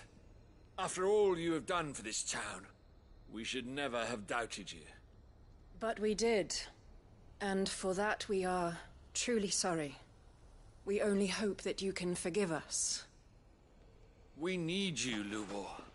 Dalamil needs you. So, if you would still like to be considered for the position of mayor, you have our backing. You do remember that I'm a bearer, don't you? We do. But that is not a stain on your character. It is a stain on ours. We thought only of what we perceived bearers to be, not what you truly are. The man who saved Dalimil twice over. I see. But I will only accept your proposal on 2 conditions. Name them. Firstly, that you will both do everything in your power to rally your people to my cause. If the Town Guard and the Merchants League do not accept my leadership, it will be doomed from the start. Unity is the key to defending Dalamil, and I do not doubt that we shall need to call on our combined strength again. When that time comes, I will expect us all to pull together, just as we did today. Of course. You have our word. And secondly, you will accept that if I am to lead you, the mistreatment of bearers must end here in Dalamil. Any bearer within our walls shall be afforded the same rights as any other citizen. They will not be judged by what they are, but who they are. As we failed to do, and came so close to losing everything. We agree to your conditions. And we have only one in return. That you continue to work for the good of Dalimil, as you always have. Condition accepted. Well then, it seems my mayorship is all but confirmed. Do I get some sort of special hat?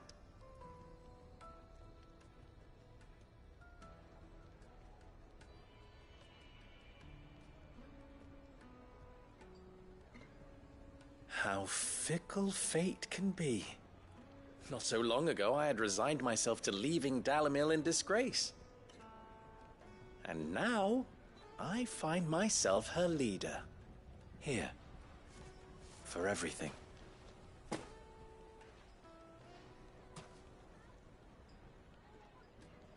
Lubo, about the children. Fear not, you are of course relieved of your responsibility. I would sooner face another horde of Akashic than see them brought up as outlaws. I'll make sure they're safe here. I don't doubt that you will. And not just the children, but everyone in Dalamel. I'll do my best. Can't have all your hard work going to waste.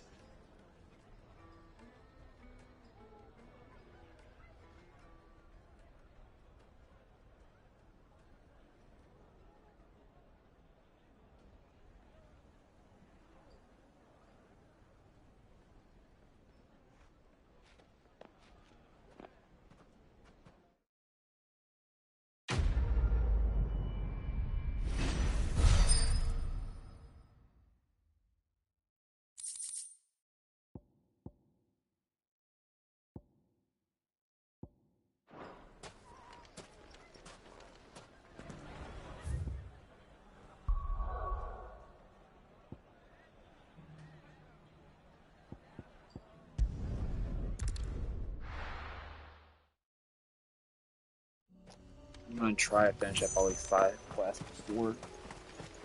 Unwavering will and an unbreakable bond. Do you really think we're strong enough? To save the world? Of course. To have overcome Father's political enemies. Of that I'm less certain. Especially knowing what we know now. What Mother was truly capable of. But perhaps these bands would have helped. Knowing he was with us would have made all the difference.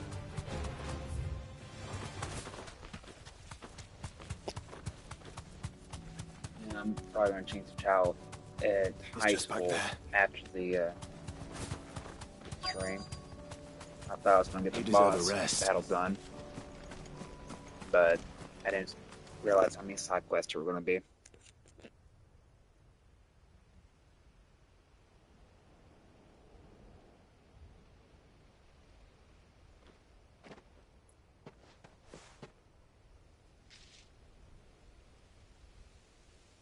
Father always fought for what he believed was right.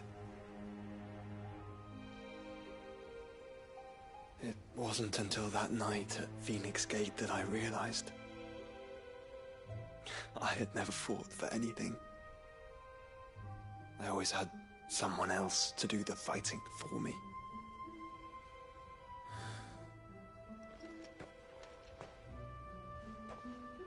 No matter how fate conspired against him, he never lost heart, never looked back, never stopped fighting. To me, he was the greatest of men. And I've been trying to live up to his ideals ever since.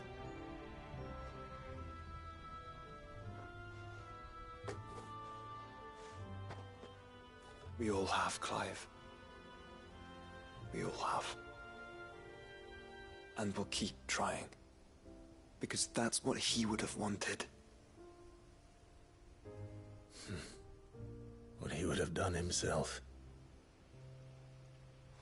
Even if it meant standing against the very gods in the heavens. I shall be borrowing this, Father, if I may. That you might watch over us as we follow in your footsteps.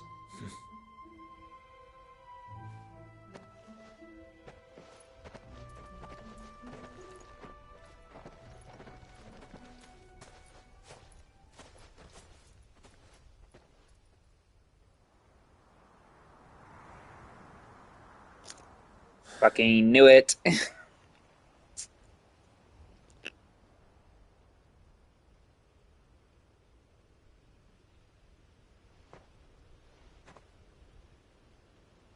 We won't lay you down.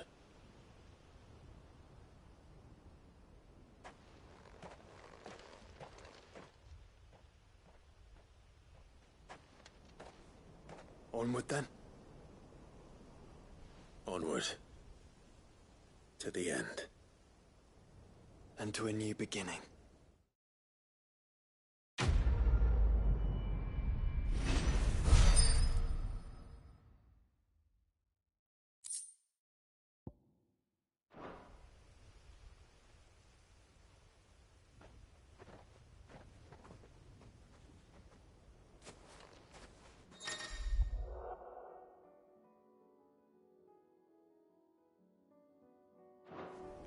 Cool. That's nice.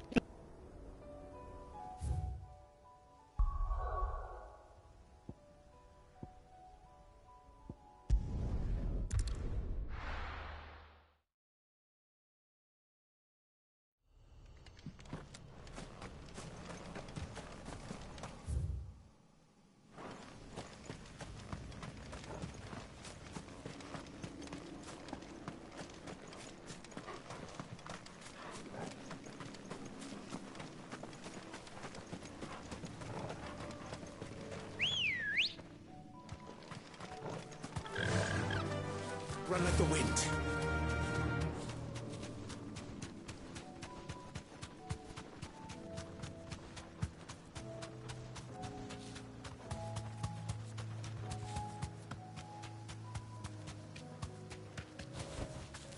That'll do, girl.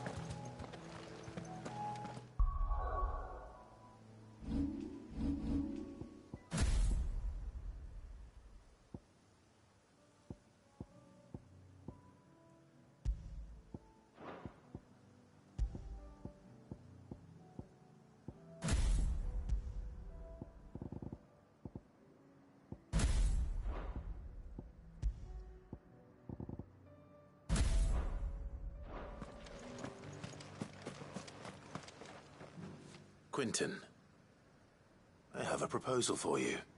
Do you now? Something tells me you'll be asking more of me than a cask of Gotand gold. Go on then. Propose.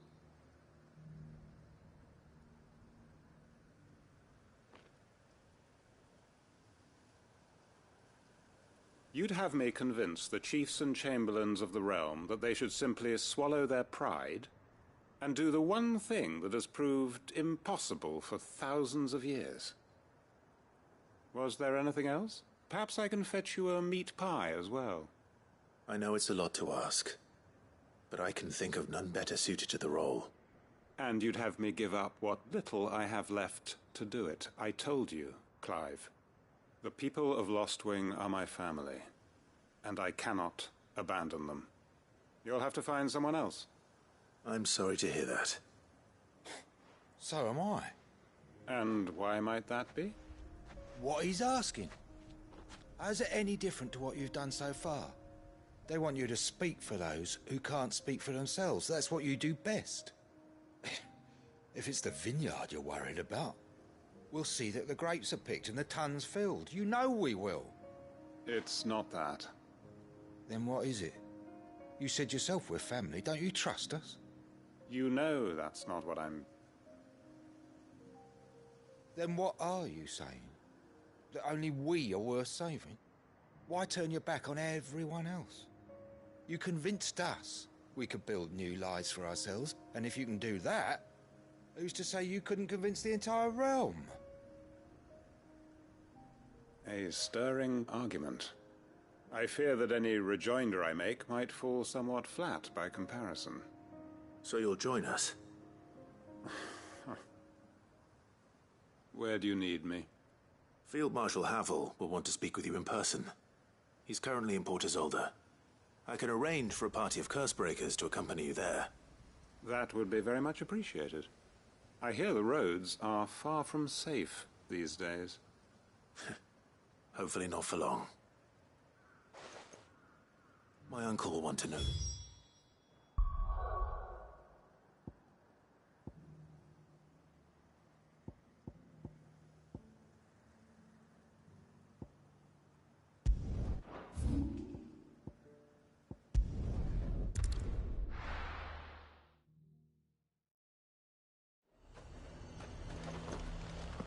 Nazir might at least have mentioned where in Northreach he'd be testing this recruit.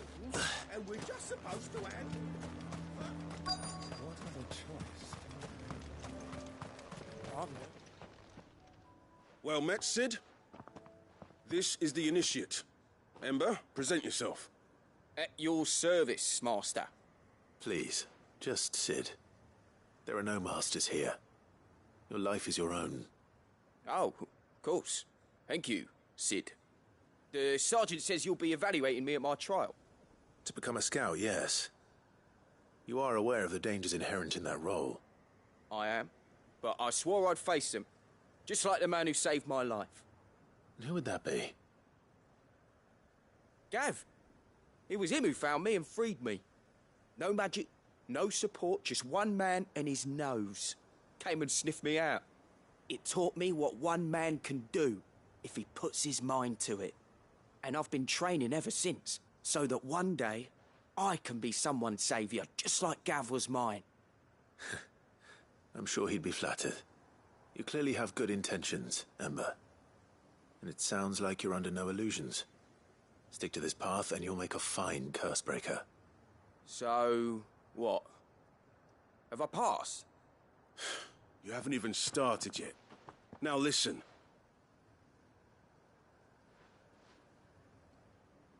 Not far from here is an Imperial lookout, Eastwatch. The guards there record all their sightings in a logbook. You are to find it and bring it here. And bring it here, right. Anything else? No. Sneaking into a heavily guarded Imperial outpost and stealing the logbook would be quite sufficient. You'll need to assess the situation, determine a point of entry, create a distraction and effect an escape, all without being discovered and thrown into an Imperial oubliette. Ember, Gav isn't our best scout because he can do everything. It's essential that you know your limits. Know my limits, right. I won't let you down.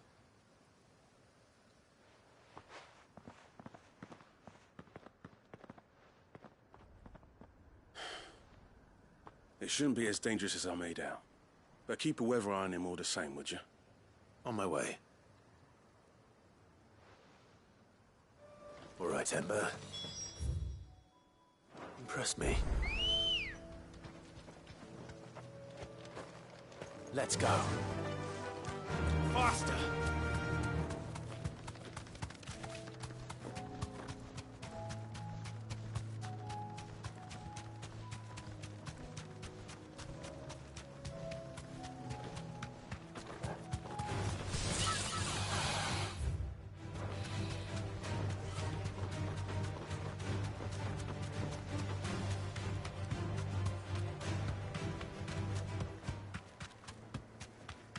These are clean.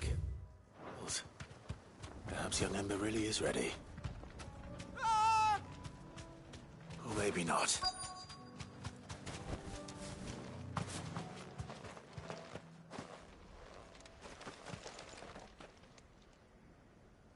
Damn it. Ember, draw your sword! I can't!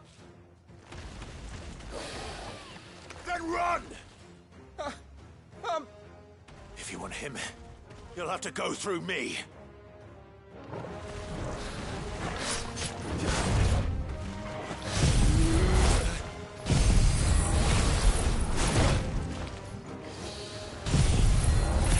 Get it activated, please. Come on. Of course I did.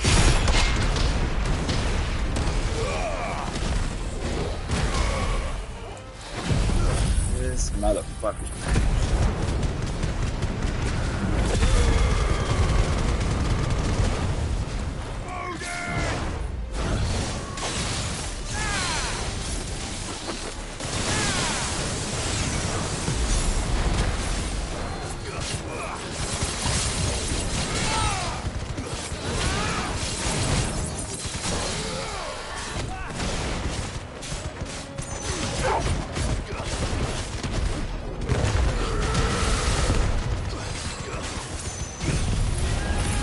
Get that build up.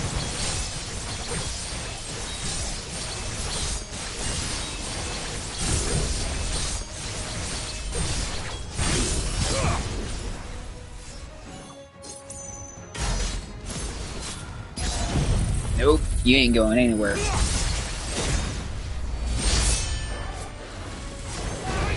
Nice try.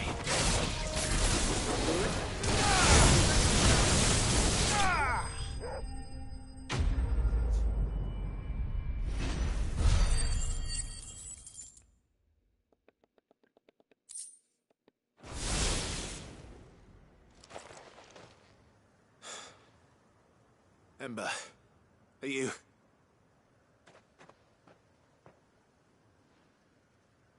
Gone. Of course. Scouts really are a rare breed. Back to Northreach it is, then.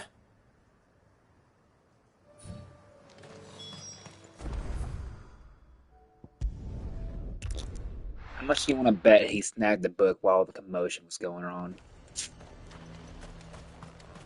A fortress? Who'd you think? I didn't expect you back so soon. Where is Ember? How did he fare? I thought I'd find him with you. He must have fled. I followed him to Eastwatch, where I found him being set upon by a wild Avis. He was just standing there. Didn't even draw his sword. I had to step in and take care of things. But by the time I had, he was nowhere to be seen. I assumed he'd set off in your direction, but apparently not. I'm sorry, Sid. I knew the boy had a nervous streak, but he seemed like... The right man for the job? I believe this is the logbook you tasked me with retrieving. Eh? How did you... Don't you tell me you breached the tower while Sid was busy saving your skin. What? Wasn't that what you asked me to do? To bring the thing back without getting caught? He has you then, his heir. And he did it all on his own. And I fucking called it. He did what he thought was best. And now I have to decide whether I agree. Of course. We'll await your evaluation back at the hideaway. Don't you leave my sight. Yes, Sergeant.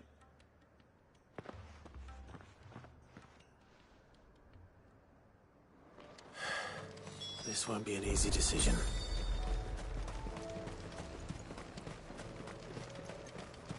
The garrison is threatening to pull their sentries from the markets if we don't cooperate. I would speak with this duke. I saw the captain just now. He wasn't wearing his uniform. Your town needs you.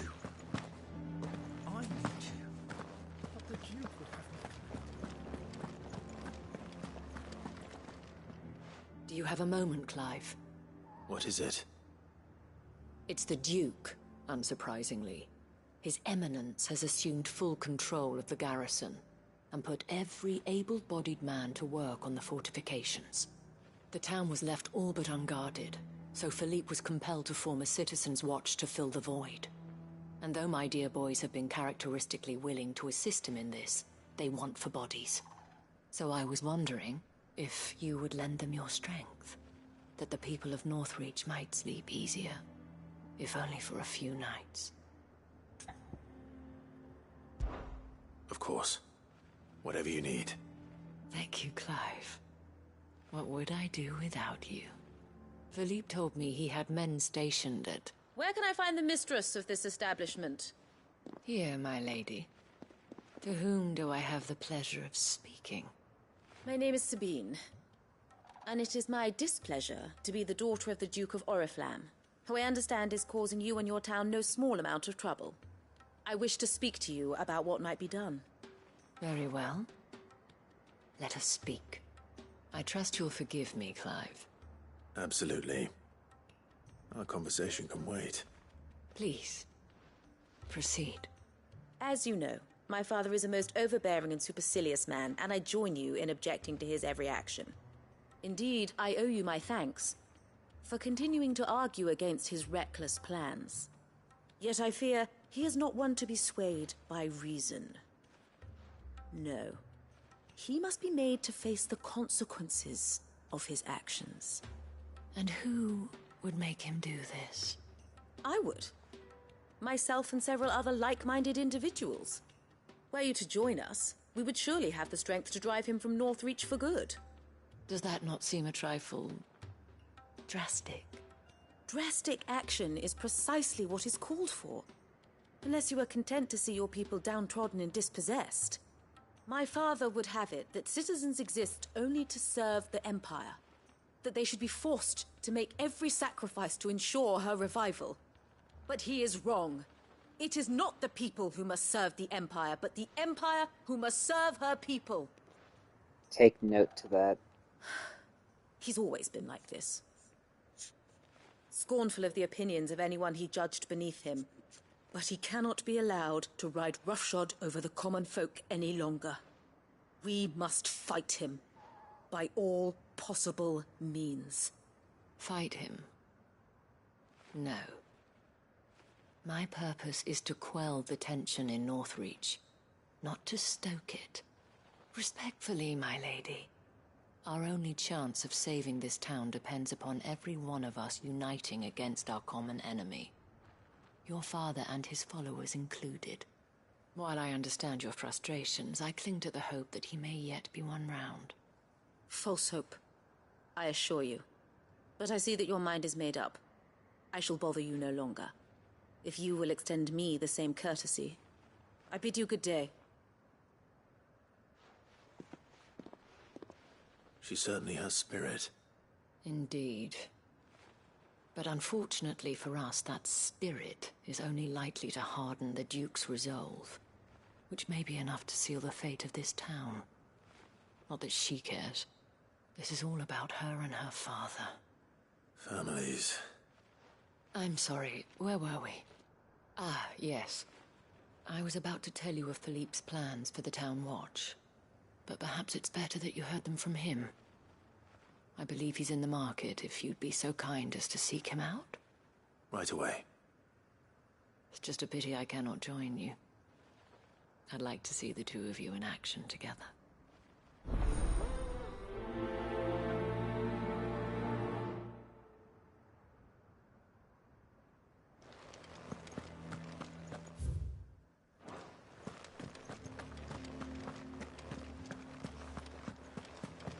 Your town needs you. I need you. The Duke would have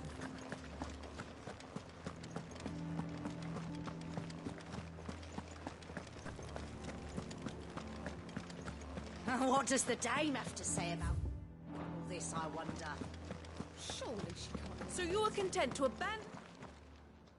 Please, I beseech you. If you are a true son of Northreach, you must fight to defend your home. That's exactly what I am doing, milady. Or trying to, at least. The land is crawling with fiends, and someone has to keep watch. Even when our true enemy is hiding in the garrison? Fine. You're not the only able-bodied man in Northreach. Thank you so much for your help.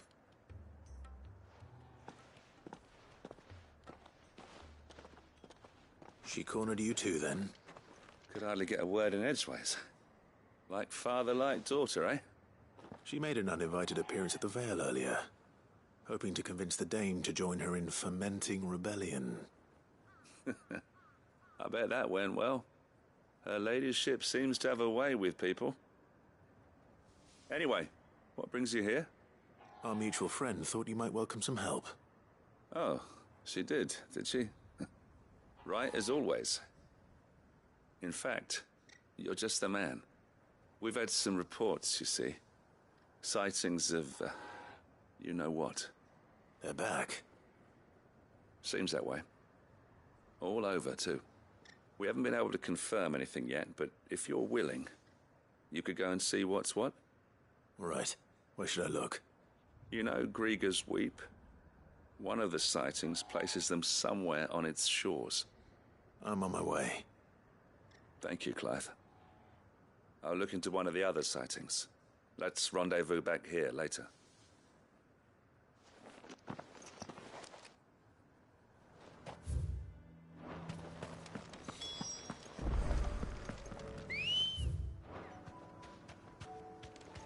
Ready, go? Yeah!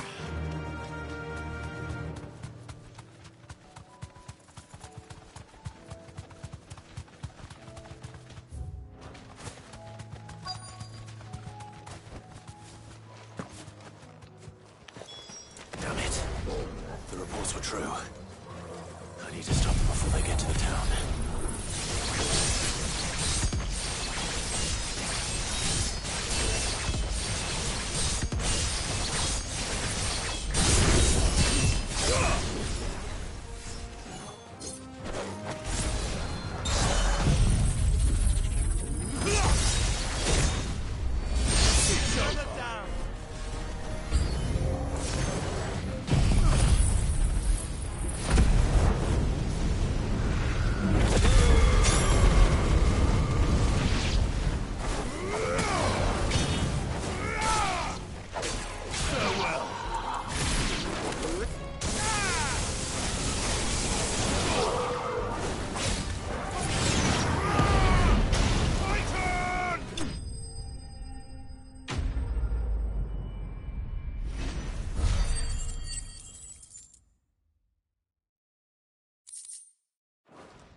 Call that a test, Ultima? Clive, it's me. Are you all right? I am. But it seems the reports were true. The thralls have returned. I dispatched the few that I found, though. Well, that's something, I suppose. But what were they doing south of town? They all came from the north last time. We might be able to fend off an attack from one side or the other, but from both? Do you have eyes in the north? Some. I should probably go and have a look, though, just to be sure. You head back to Northreach. I want you there just in case war breaks out while I'm away. What do you mean? Her ladyship's been busy working her magic on the townspeople, stirring up ill feeling towards her father. But she'll have her marching on the barracks if we're not careful. What? This is exactly what the Dame was afraid of. I'll do what I can to calm things down. Be careful out there, all right? Don't worry, I'm not like you. One sniff of those things and I'm running back to town screaming blue murder.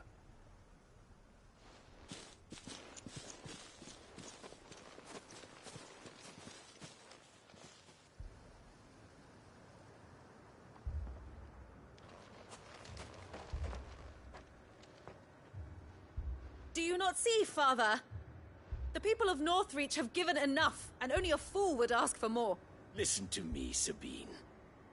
Where would our people be without their country, hmm? The Empire is their sword and their shield. It is she that ensures they can live without fear.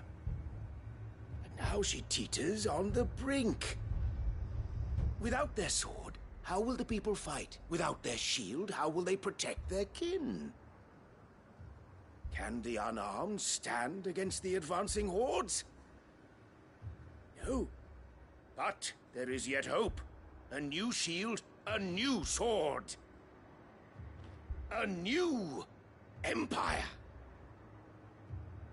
We can rebuild Sandbreck, just as Great Grieger wills it. Perhaps we could, Father. But we don't want to. Not if it is built on the broken backs of the people. Please, let us not quarrel in the street. You must see that no good will come of this. Our fight is not with each other, but with the threat that draws ever closer to our gates. A threat that your sword has yet to rid us of, Your Eminence. You will hold your tongue, whore! You may have filled my daughter's head with your heresy, but I will not be corrupted. Corrupted? Your daughter's opinions are her own, as you would know if you had ever deigned to listen to her. At least I hope they are your opinions, and not posturing born of a family feud. Northreach deserves better than that. Northreach deserves better than you, Carla. Yes, I know who you are. The slut of Twinside who bedded a Brandit. Jealous, are you? That a woman might choose a bearer over a pious man of Grieger. Clive! I met a swarm of thralls coming south from Oriflamme. Hundreds of them. Too many to count. No. Work on the fortifications has scarcely begun. We will retreat to Caernarvon and there make our stand. Did you hear me? That was an order! While this is but a heartfelt plea, let us make our stand here and protect our homes. Protect those that we love. Together, for Northreach!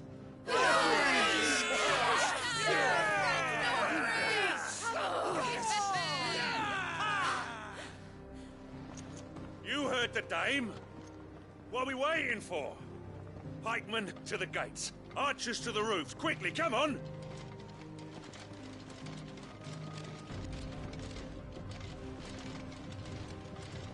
But she is but a common... whore, yes. And we'd follow her to the gates of hell.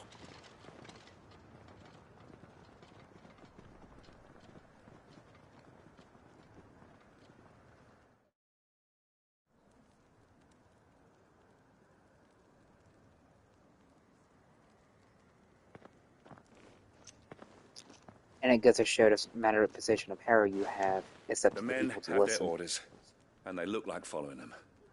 I got them spaced out at regular intervals. Whichever direction the thralls strike from, there'll be someone there to meet them. Thank you, Philippe. Rest assured the people will play their part. The herbalist has donated her stock of medicines to me. Should any of your men be injured, take them to the Vale. We'll see to them there. Thank you, milady. I will. I'll play my part too. You still want for numbers. Unlike the enemy. I only hope I can go some way to evening the odds. Philippe, can I leave the south in your hands? I doubt the thralls by the lake were the last of their number. Of course. I'll lead a party down that way so we don't get taken by surprise. What about you? I'll make my way up the road to Oriflamme.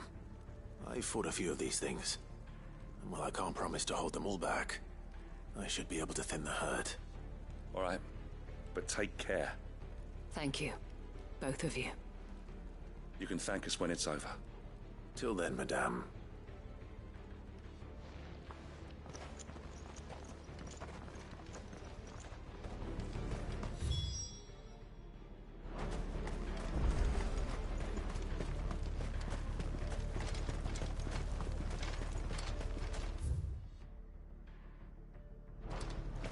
I want steel in the hands of every man.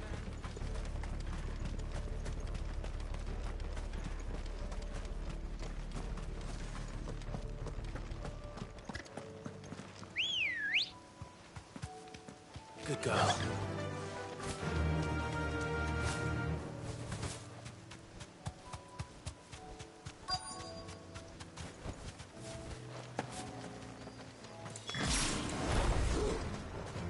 There are so many of them. Not for long.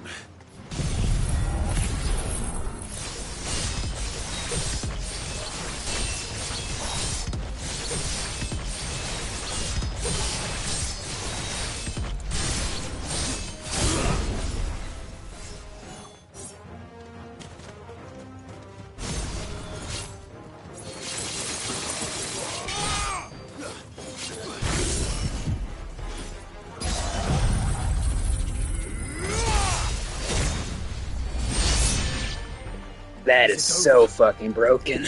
No. It's only just begun.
Let's finish him, shall we?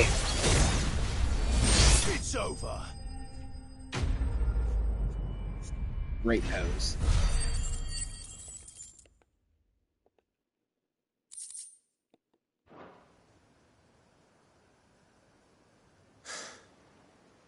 That looks to be the last of them. I wonder how the others fared. Better hurry back to town. Come on, Torgal.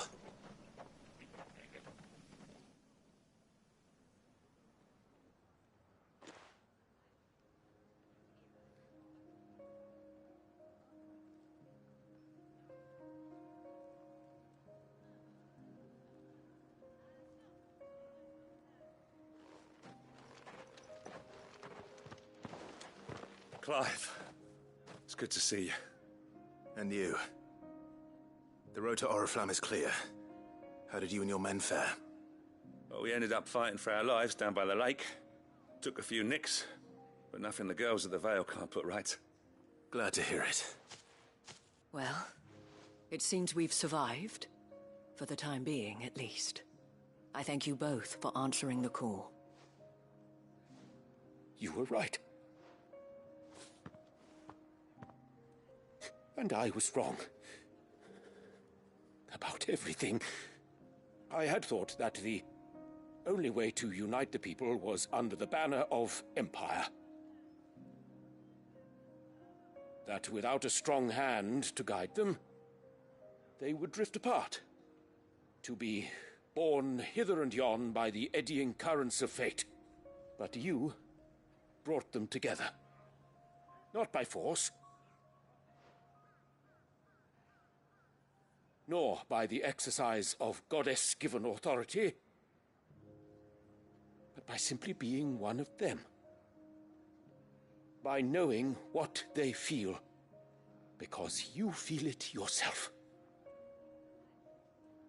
Our purpose was ever the same, Your Eminence. You were merely distracted by a loftier vision of empire and glory, while our eyes beheld matters closer to home. You have the right of it again. As did you, Sabine. His radiance said it himself. Sanbreque is naught without her citizens. I forgot that. And I am sorry. I'm sorry too, Father. I should never have taken things so far. I only wanted you to understand how the people felt.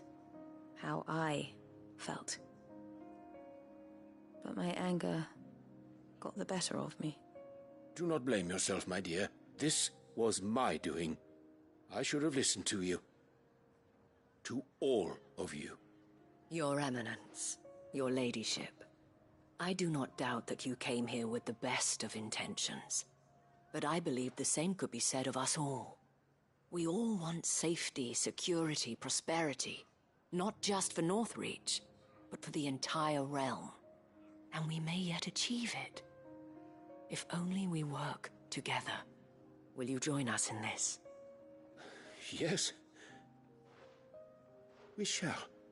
Thank you, Your Eminence.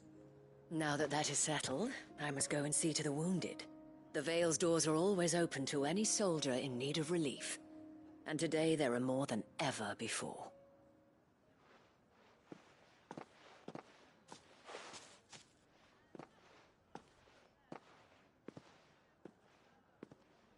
Madame Isabel is a rare soul indeed.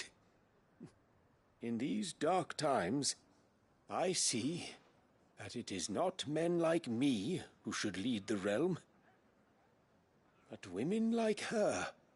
You're right. If only I'd listened to her when I had the chance. Forgive me for saying so, milady, but you still do. The Dame said it herself. We can turn things around. We just have to work together. And that goes for you, too. You're one of us now. One of you? Well said, Captain. Let this be a new beginning. Not only for Sanbreque, but for us. Well, since there's nothing more to be done here, I should see if Isabel needs any help moving the wounded.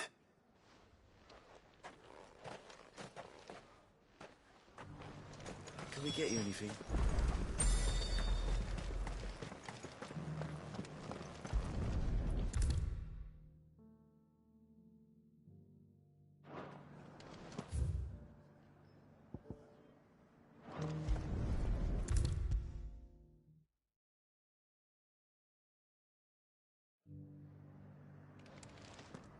How goes the treatment of the wounded? I'd be happy to man one end of a stretcher if it would help. You've helped quite enough for one day, Clive. Thank you. Don't mention it. Oh, but I must. After all you've done for this town, it is the very least you deserve. Tell me, if Northreach had fallen, what would you have done? A woman of your means could find a home anywhere in the realm. But I sense you would rather have died here. It's a long story. For you, madame, I have all the time in the world.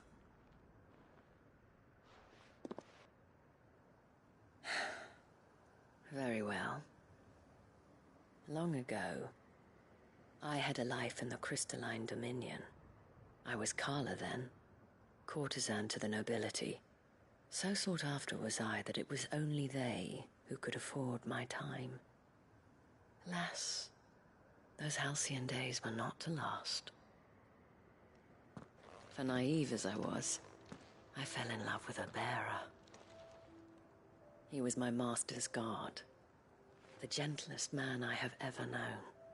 After they discovered us together, he was whipped bloody and forbidden from ever looking at me again. And so we fled. Not that we had anywhere to flee to. We wandered, aimless and starving, half dreading, half praying that the next day would be our last. Until we found ourselves here, in Northreach.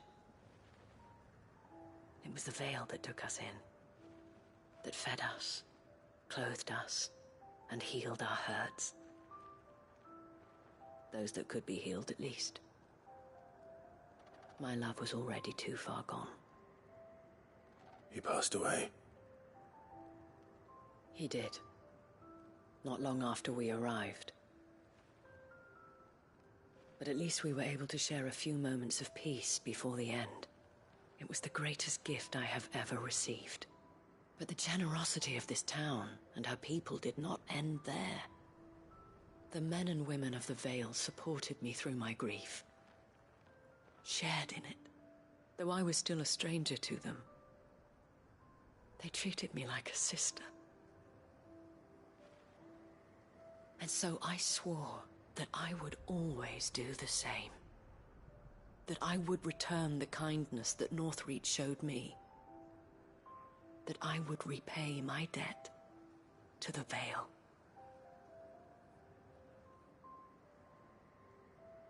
Thank you, Isabel, for sharing this with me.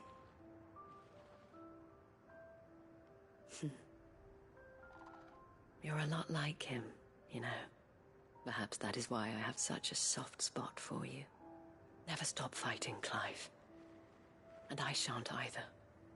I know that it will not be easy to keep Northreach together. But our efforts will be rewarded. Just look at us now. The people, the soldiers, even the Duke of Oriflamme and his daughter, all united in defense of this town that we have come to call our home. And what of you? Can we count on your support too? Always.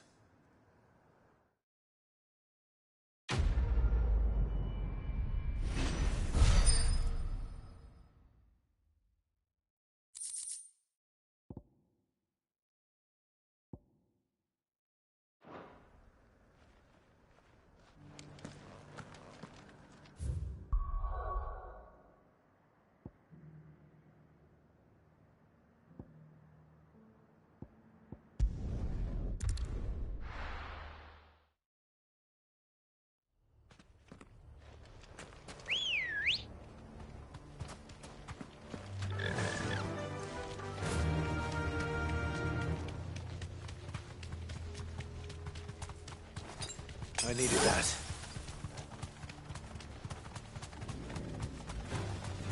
Enough of you, are there?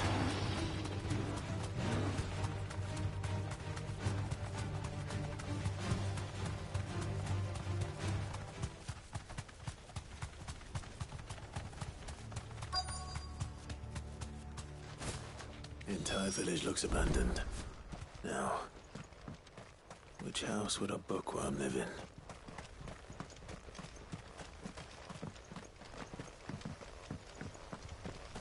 I want that item. Oh. If I knew that I was there, I wouldn't waste my high potion. Fuck me.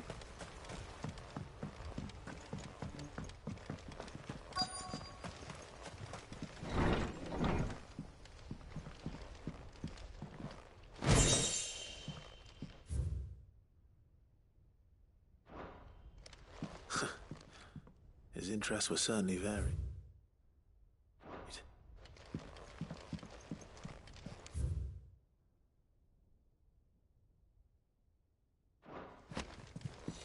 This is it. But if what this is true, I need to get this back to the hideaway.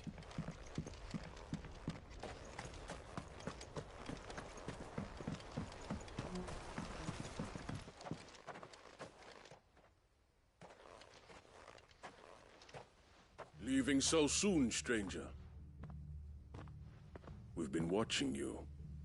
From a distance, so to speak. Subtle. I know who you are. Then we need not waste time on introductions. Hand me the book.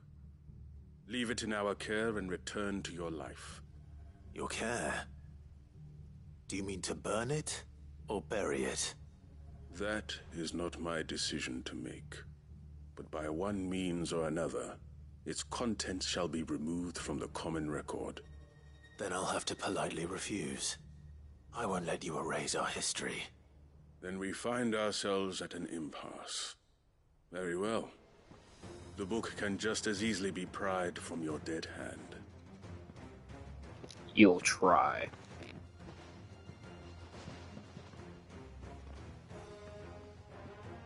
Let's see, shall we?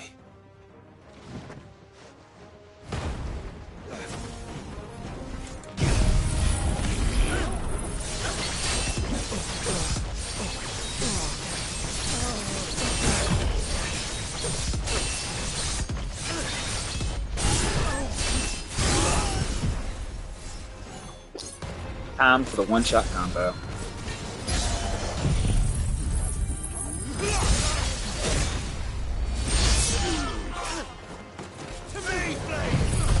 Yeah, you ain't touching this.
Impressive. But we have other means. We shall claim the book yet. Why do you want it so badly anyway? It lays out in no uncertain terms the vanity and avarice of mankind. It tells the shameful history of the persecution and oppression of a gifted few by a giftless many. Would you say that this interpretation was correct? I don't know. You don't know. Your sword may be sharp, but your wits are dull. So let me answer for you. There is no correct interpretation of history. That a series of events took place may be proved beyond a doubt. But there can be no single, immutable explanation as to why they came to pass. It is a question of numbers and of belief. If enough people believe that a set of events occurred for a reason, that belief becomes the truth. So you're trying to control the truth? We are trying to protect people from themselves, from knowledge that would bring them naught but pain. That is all. You may keep the book, for now. The world is small. We shall meet again. Until then. Wait.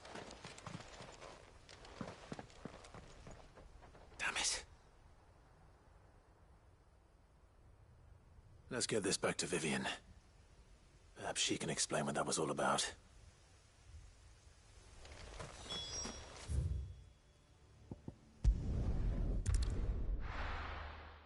Hold up, there's another side quest I just saw. Oh well, I already fast traveled up here. I might as well get up there real quick, then head back down. Good girl. Doris is waiting for me near Balmond. The longer she's out in the open, the more likely she is to be found by Akashic. I need to hurry.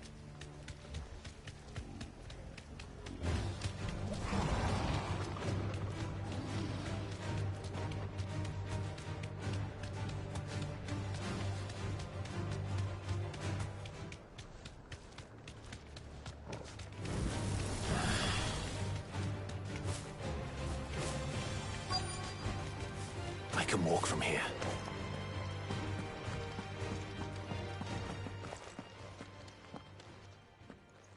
There were no guards, I take it. None manning the gates, no. It's a different story inside, though. The corridors are crawling with Akashic. Most likely guards left behind when the wardens ran. If Chadwick was being held here, I worry that he may already be. Don't give up hope just yet, but let's move quickly. Let me check the ground floor. The ether stick is there. Then I'll search the upper level. Good luck, Sid. Stay safe.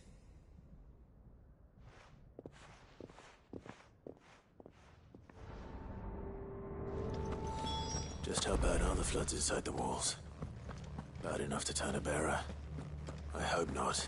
We're risking a lot just being here. Gotta keep my eyes open for signs of life.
Minimal loss of Waluda lives.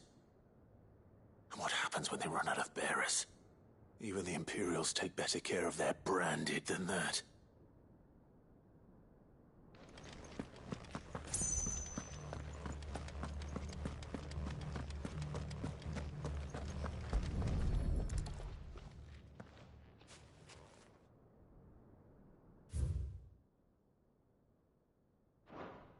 They were feeding bearers to it. This is even worse than I'd feared.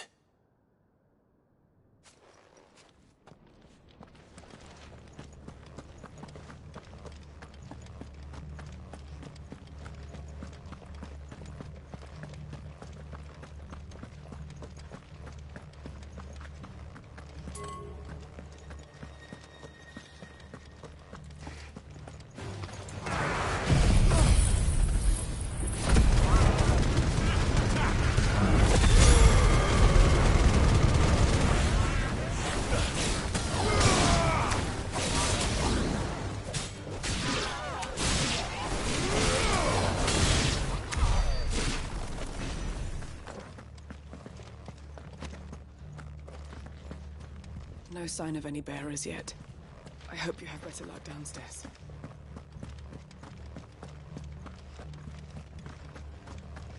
Wait, how did she get past all those guards? Wait a minute. Something getting added up.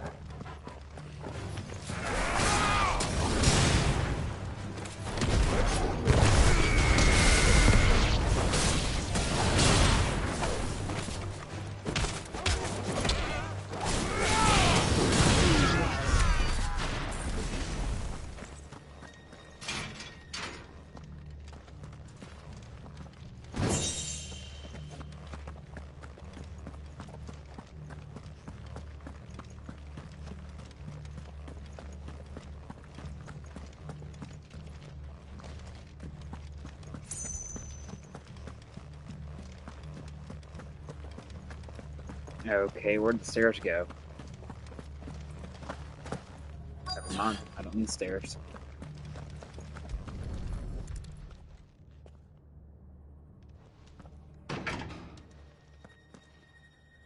Locked up tight.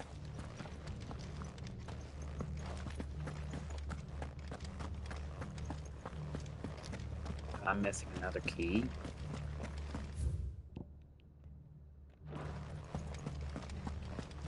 Ah.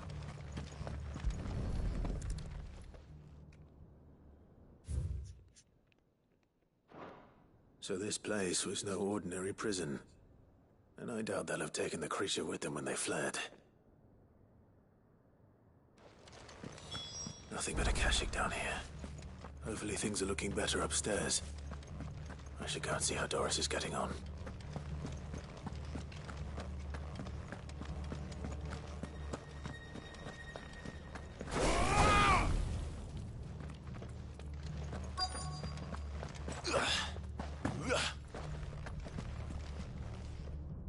No lock downstairs. But I did find out that this place was more than just a prison. Something far more sinister was happening here. I know. I've been reading some of these documents, and it can't be true, can it? Bearers die every day in service of their masters, but this is so much worse. Pitting bearers against a wild beast armed with nothing but their wits? And all in order to bring about more death. And not just those who could fight, but the elderly, children even. And those who wouldn't or couldn't were disposed of. Whatever that means. I'm afraid it means they were fed to the monstrosity they kept here. Then we're too late. And I was a fool to bring you here. Don't say that. Did you find anything else? A key. But it doesn't fit any of the locks on this floor. Perhaps it will fit one of the doors downstairs. There's a corridor I haven't searched yet. Finish up here, then come and find me when you're ready. All right. I'll be there in a moment.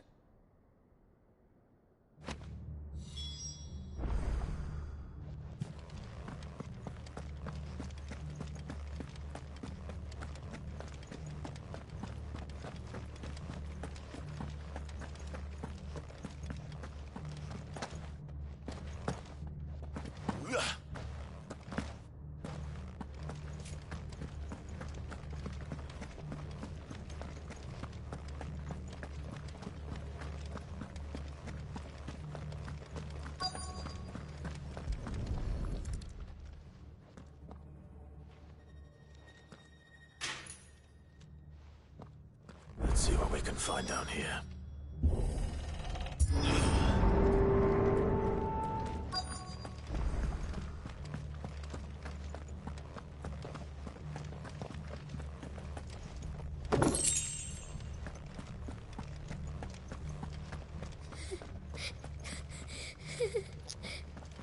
A survivor. And she sounds close.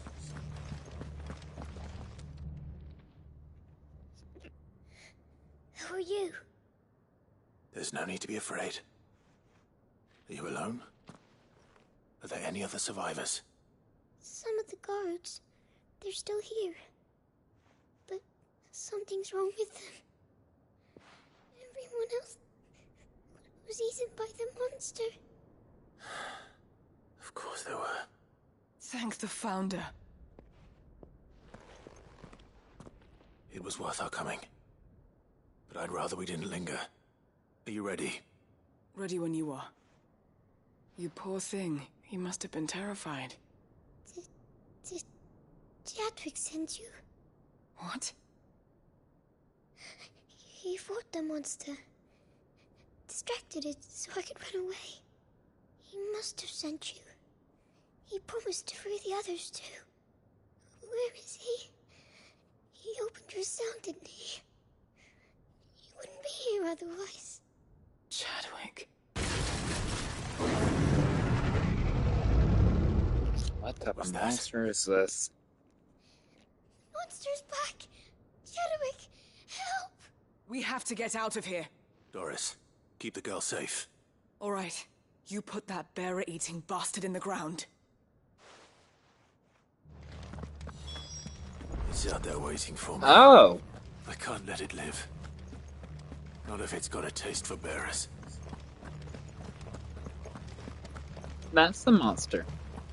Well then, I think it's time to show... I went the wrong way. I think it's time to put it into the grave.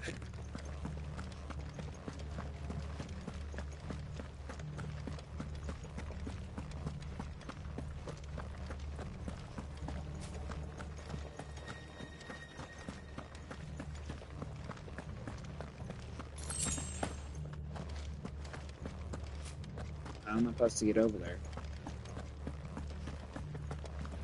That's where I came.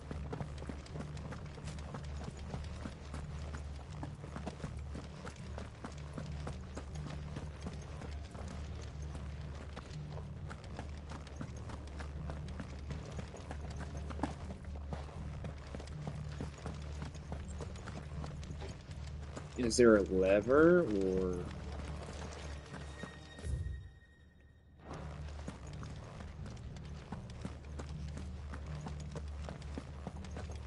Shit, how am I supposed to get to it?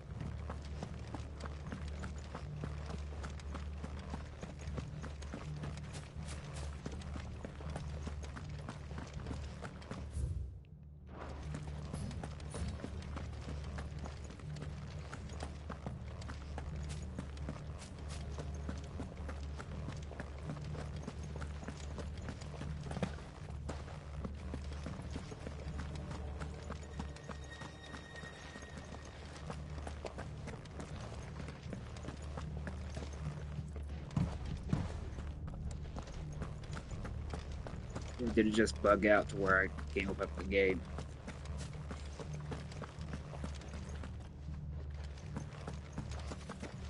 Making sure there's no key or anything I need.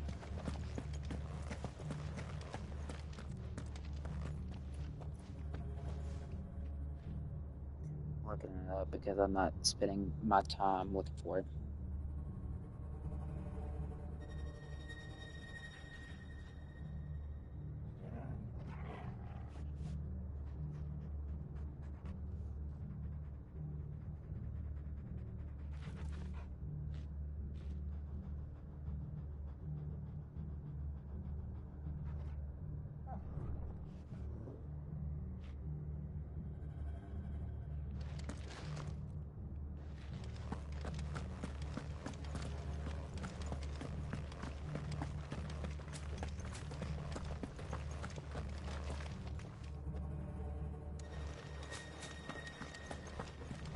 I'll look after the girl. You teach that thing a lesson.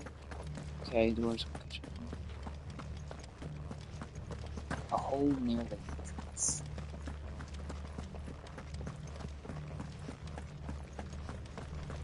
Oh! I am such a dumbass. My bad.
see how much damage that does.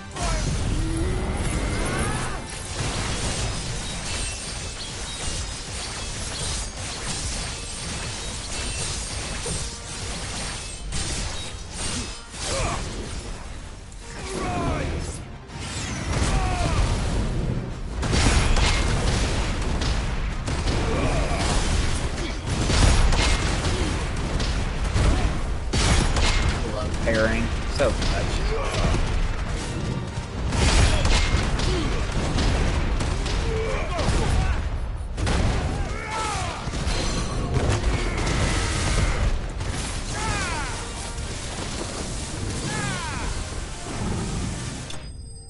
There we go.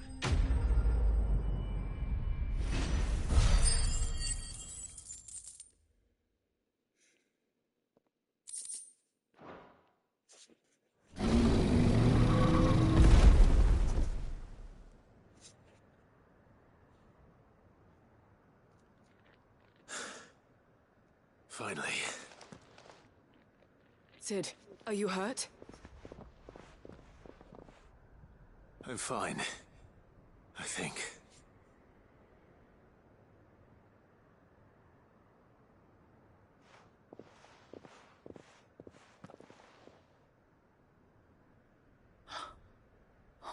No. What is it? A diary. I gave it to Chadwick before we went our separate ways. He was here. Do you think that creature? I'm sure he fought bravely to the last. The girl is safe thanks to him. Chadwick. You fool. Come on. We have to get her back to the hideaway. We don't want his sacrifice to have been in vain. No. Of course not. I'll see that she's looked after from now on. It's the least I can do.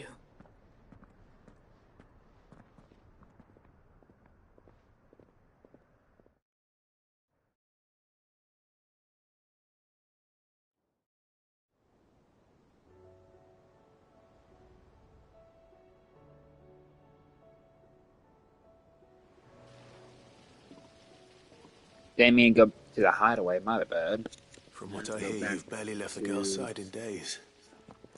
The other areas to I hope finish she's up my recovering stuff. from her ordeal. She is. Slowly but surely. She's far tougher than she looks. I thank the flames we found her. If we hadn't... I know. But we did. I'm sorry we weren't able to save Chadwick. There's no need to apologize. Without your help, I would never have found out what happened to him. How he fought to the bitter end to save her. To save Haida Marie. That's the man I remember. The man I thought of as a brother. I wish I could have met him. I'd like to hear more about your past. If you don't mind, that is. Of course. You already met my former master. She trained Chadwick and I to do two things. Kill and obey. We were supposed to be sold to the highest bidder when the time came. But no bid was ever high enough to convince her to part with us. For years we were her daggers in the shadows. But we could never quite shake our doubts about the things she made us do. And then, one day, we just couldn't do them anymore. So we escaped. But staying together was out of the question. They would have found us too easily. After so many years of training, the pull to serve was always strong. It scared me to think he might have taken another master, become a dagger in someone else's hand. But even in captivity, the battles he fought were his own. And he died not as someone's tool, but as a hero. Haida Marie is proof of that. Bearers can cast off their shackles. And the Cursebreakers will show them how. I'll fight until my dying breath to see it done. For Chadwick, and for all of us. Thank you, Doris. We'll be counting on you.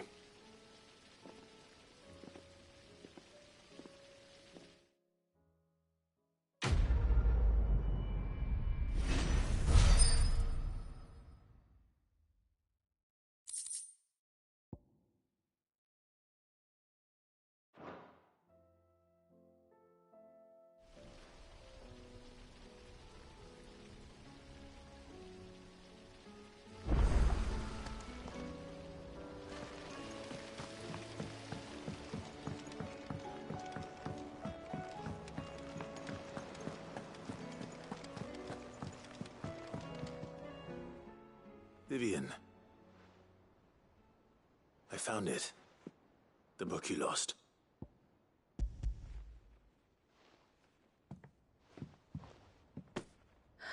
You found it. Thank you, Clive. Even though I asked this of you, I was not entirely sure it would be possible. I feared the executors had seized every copy. I met with one of these executors, and I convinced him to let me keep it. He told me something. That the truth is just a matter of collective belief. And that if enough people believe a lie, that lie becomes the truth. It does. But it also means that the truth is not immutable. That it can be changed. Provided that those who wish to change it can convince enough people that their perspective is the correct one. As the sad history of the bearers proves. You said that the book inspired you to become a scholar. It did. Or its author, rather. She was a heretic, you see. A firebrand and a dissenter. A gallows stood ready for her in every corner of the realm. And by shunning society, or perhaps being shunned by it, she stumbled upon a truth so potent that an entire realm trembled at the prospect of its utterance. I, too, have always felt somehow set apart from the world of men. A stranger to my own species. She taught me that my solitude was not a curse, but a gift. And that, though my journey to the truth might be a lonely one, what I found at my destination would be more than worth the cost. Do you still feel that way? That you're not one of us? Honestly, I'm not entirely sure anymore. Since coming to the hideaway, I find my thinking somewhat clouded. Perhaps the result of studying mankind from a rather closer perspective than I had intended. But the more I study, the more I find value in this perspective. In looking not from the outside, but from within. So if you'll permit me, I'd like to continue my work here. Remember, Clive, when enough people believe, belief begets truth. Give the men and women of this benighted world the gift of truth. Make them believe in you, as I do. I'll try, Vivian. I'll try.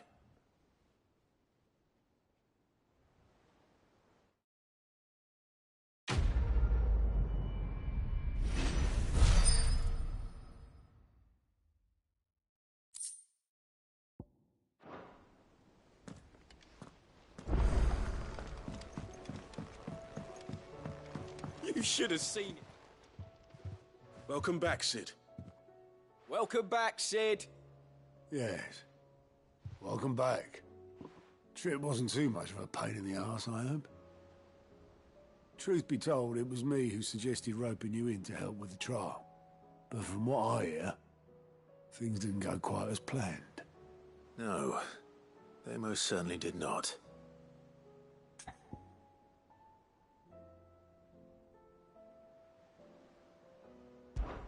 Ember lost his nerve in the face of a beast of prey, but he didn't lose heart.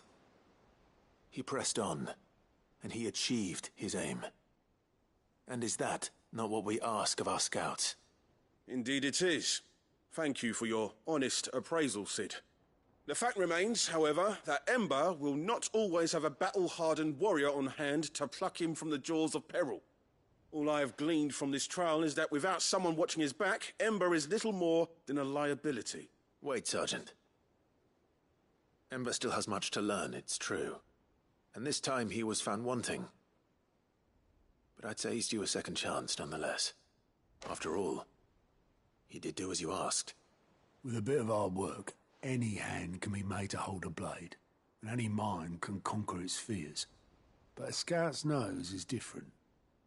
You've either got one, or you ain't. And by sniffing out that log, young Ember here has shown he has a conk and a half. Wouldn't do to waste it now, would it? Fine. One more chance. I'll do whatever you ask. I'll spend my days and nights in the pit if I have to. I'll show you. Just you wait. Daft as a brush, that one. But his heart's in the right place. Just like someone else we know. And if you ask me, we've been leaning on him for far too long. About time the curse breakers took some of the weight off his shoulders, I reckon. It couldn't hurt. Just don't tell Gav I said so, will you? I won't have him thinking he's been hard done by. Next thing you know, he'll be asking for a day off. Chance would be a fine thing. Back to work. Forgive me, Sid.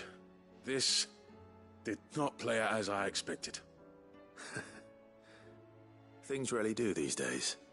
But that's why we need men like Ember more than ever. Men who can make the best out of a bad situation. Remember that. I will, Sid. Thank you.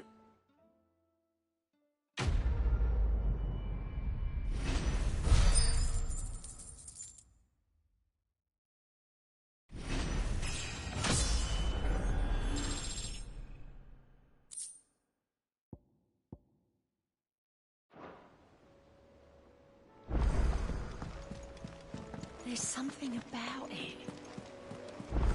Like it's... Uncle, I bring good news. The Field Marshal has agreed to your plan. Ha! Of course he has. I didn't doubt you for a moment, dear boy. Rutherford is accompanying him back to your manor in Porter's Alder as we speak. They will await your return there. As will one other. One other? Who, exactly? Lord Havel was concerned that even if he could get the realm's armies to agree to an accord, he might not be as successful in convincing those with political power. He asked if I might have a solution, and I suggested a certain Imperial Lord Magistrate turned Liberator. One of your co-conspirators? Master Quinton would probably call me one of his, but yes. Another outlaw, then. Just the thing we need to put these rotten politicos in their places. Good thinking, Clive. I'm glad you approve. The more the merrier, eh? Uncle, assuming Havel and Quinton can solve our problem with the armies, you still haven't mentioned how we might manage the grain shortages.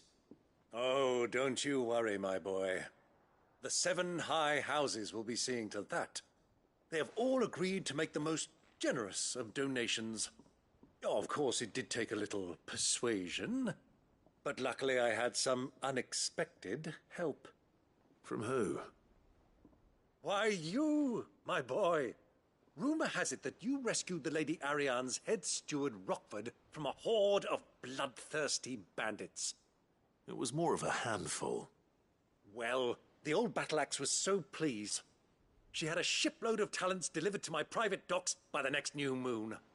And when the other houses saw the parsimonious old crone's purse strings finally loosen, they as good as tripped over themselves in the rush to follow suit. I'm happy to hear it. Now, I must be getting back to the manor. Join us there at your earliest convenience, would you? Of course, Uncle.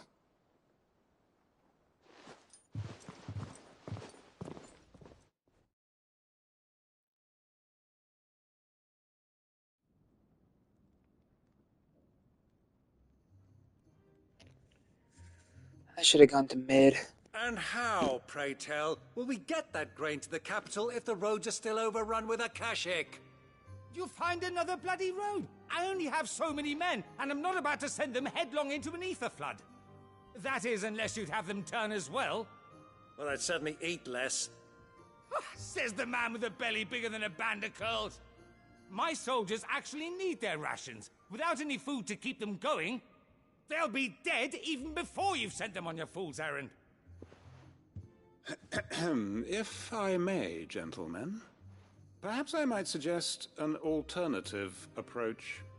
Though supply routes are indeed disrupted, there is no shortage of ships. Indeed, they bob away in every bay from here to Randalar, awaiting a safe haven. Allow them to make port and fill their bellies full of grain. And once those who crowd the cities are fed, ferry the displaced back to the countryside to work the fallow fields. But I'm sure that you wish to continue your discussion. Forgive the interruption. Two such firm friends as yourselves need no help from the likes of me. Rutherford spoke fondly of the great bond between you. Us? Friends? I can't stand the man! Clive, I'm beginning to question the quality of the company you keep. And what kind of company are you expecting him to keep? The man's a criminal! Criminal? How dare you? You are not fit to breathe the same air as this fine, upstanding young gentleman. Upstanding? He calls himself Sid the Bloody Outlaw! Once more unto the breach.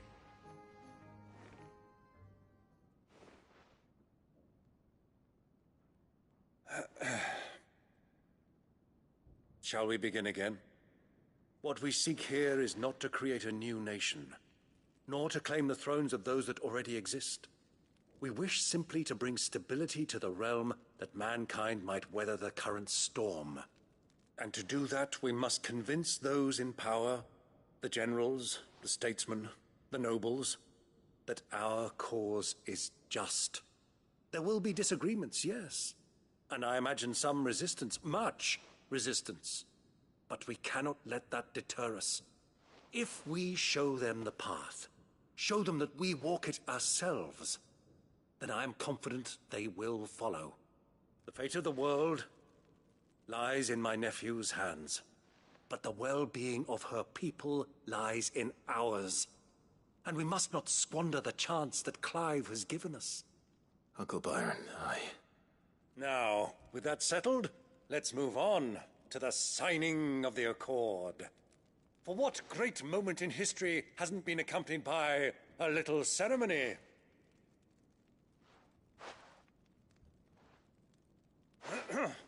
Citizens of Valisthea, I present to you the Triunity. Rutherford, Mike Will.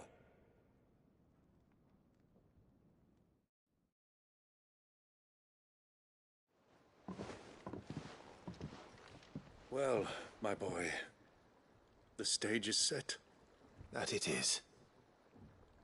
This is the role you were born for. Now I ask only that you trust in the talents of your supporting cast. We shall play our parts to the best of our abilities, that you might have the opportunity to shine. The realm needs its Sir Crandall, and there is no better Crandall than you, Clive. I want you to keep this signed accord as proof of our faith in you. I will. Thank you, Uncle.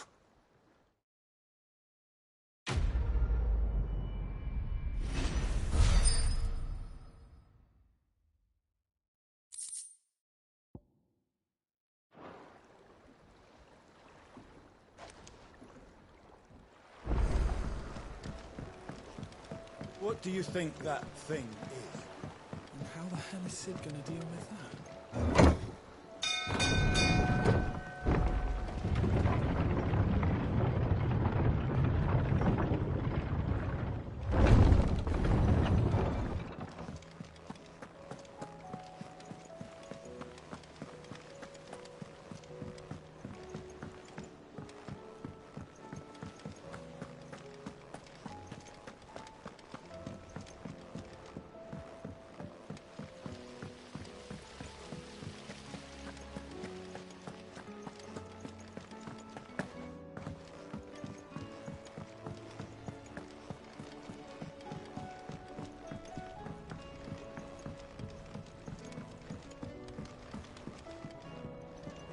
Mid, tell me this is all you need.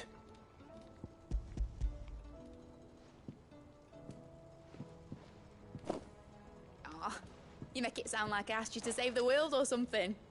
Tell me this is all you need.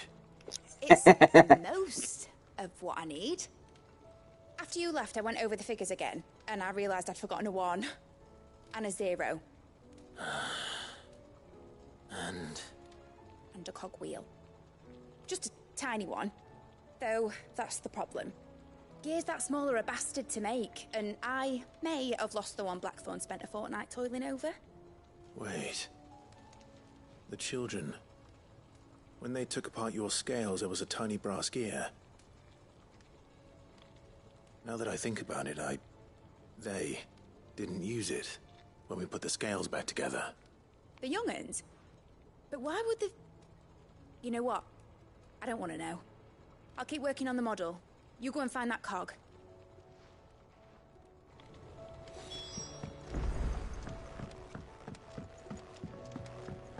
Has Midadol mentioned a new project yet? Not exactly. Sid! Is Mid still hiding from us? She wasn't hiding. She's fine. She's just busy working on her next project. A new invention? What is it? What is it? Is it an airship? I bet it's an airship! Do you think she'll let us help? That just so happens to be why I'm here. She needs something special, something only you three can provide. A brass gear. A tiny one. One that might fit on, say, a set of scales? Oh, the one you forgot! We remember! We saved it, just in case. It's in the bag of bits. Since your lesson, we've been disassembling, then reassembling everything we can find. All the pieces that are left over, we keep under our beds, just in case. That's good to know. Look! I found it!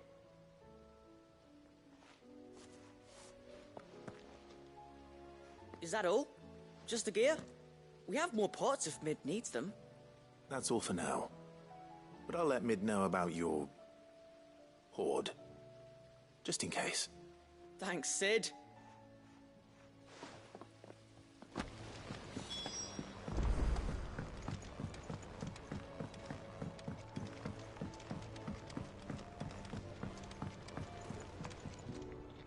Well, did they have it?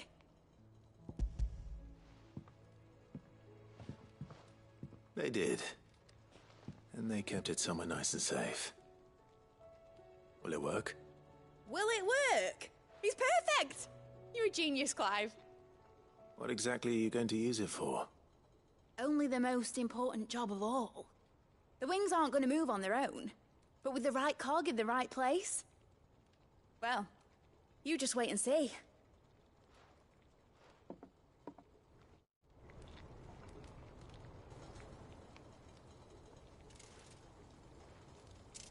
That should do it.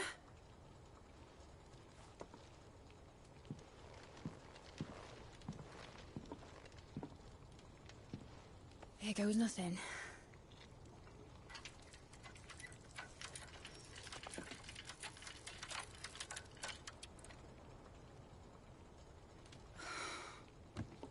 Titan's tits. It wasn't supposed to fly, was it? Of course it was supposed to fly. Wouldn't be much of an airship if it didn't. Honestly, these bloody engines are driving me mad. I was so sure this would be the day she soared. The Mithril engine was made to make dreams come true. But maybe this is one dream the world's better off without. Show folk how to take flying. It won't be long till they're raining death down on each other. People will lose their homes. Children, their mums and their dads. Like I lost mine. I'm sorry. So am I, Clive. So am I. Sorry that I have to choose. Do I follow my head? Or do I follow my heart?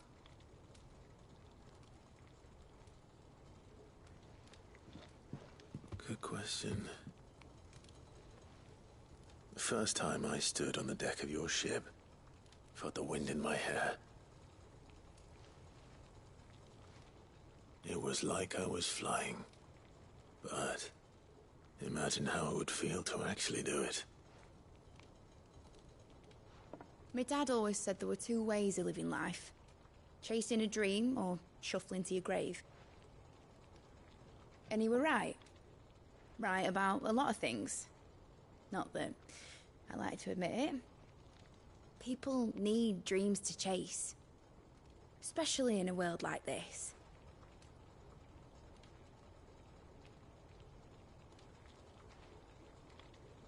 Right. When this is over, I'm gonna take all my mithril engines to Zemeckis and sling them over the edge. I won't have my dream end up turning into someone else's nightmare. But all that hard work... All that hard work will not be used for war, Jamie. But it ain't like it'll be gone.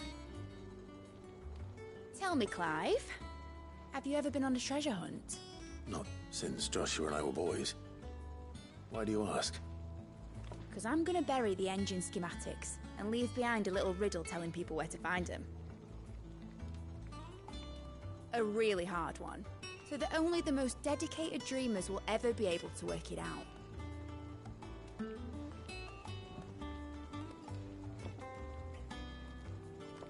Ooh, I can picture it now. Some daft general squinting at the words with a gormless expression on his mug. Like that one, yeah. Right.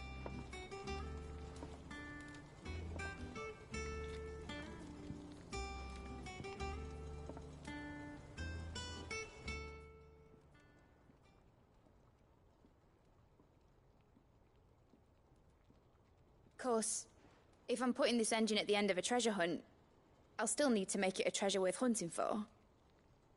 Won't be much of a prize if it couldn't even make a toy boat fly after all. My dad always said, dream big. But it ain't the size of a dream that's important, is it, Clive? Only that it's a good one. And I reckon I've got a fair few good uns left in me. I'm sure you do.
You alright?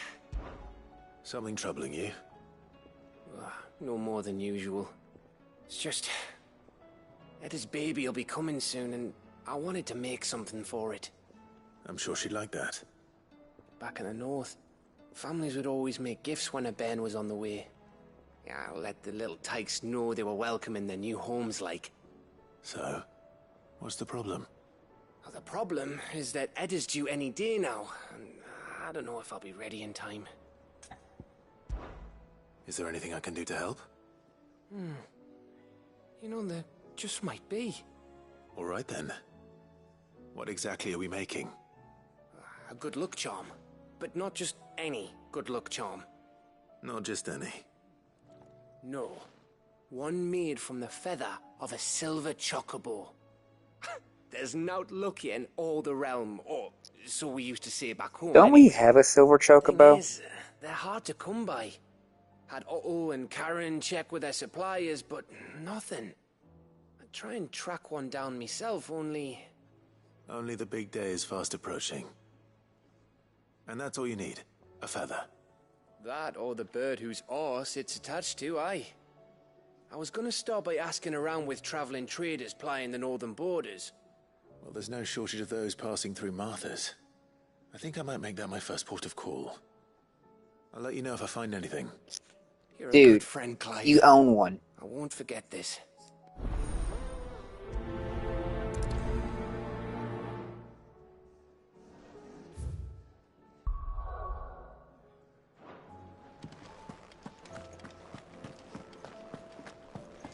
I have so many side quests. I won't be able to finish them all tonight. I have to get off soon. I have to end the stream soon.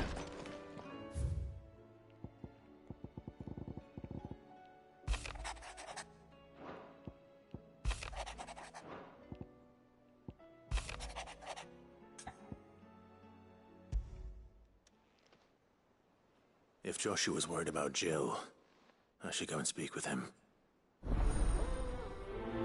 What I might do is just activate the rest of these side quests, and since there's not that many, I'll do it in the next live stream. That way you guys see it, or you guys don't want to see it, and you just want to see the main meaning of the story, which I get.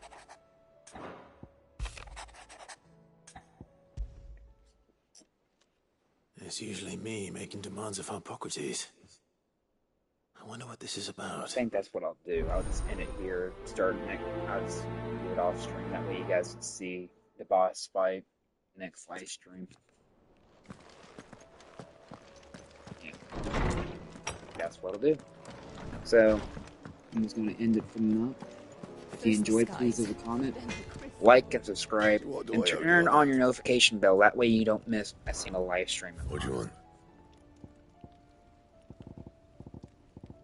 What are we missing here? Anyway, but yeah, see y'all next time.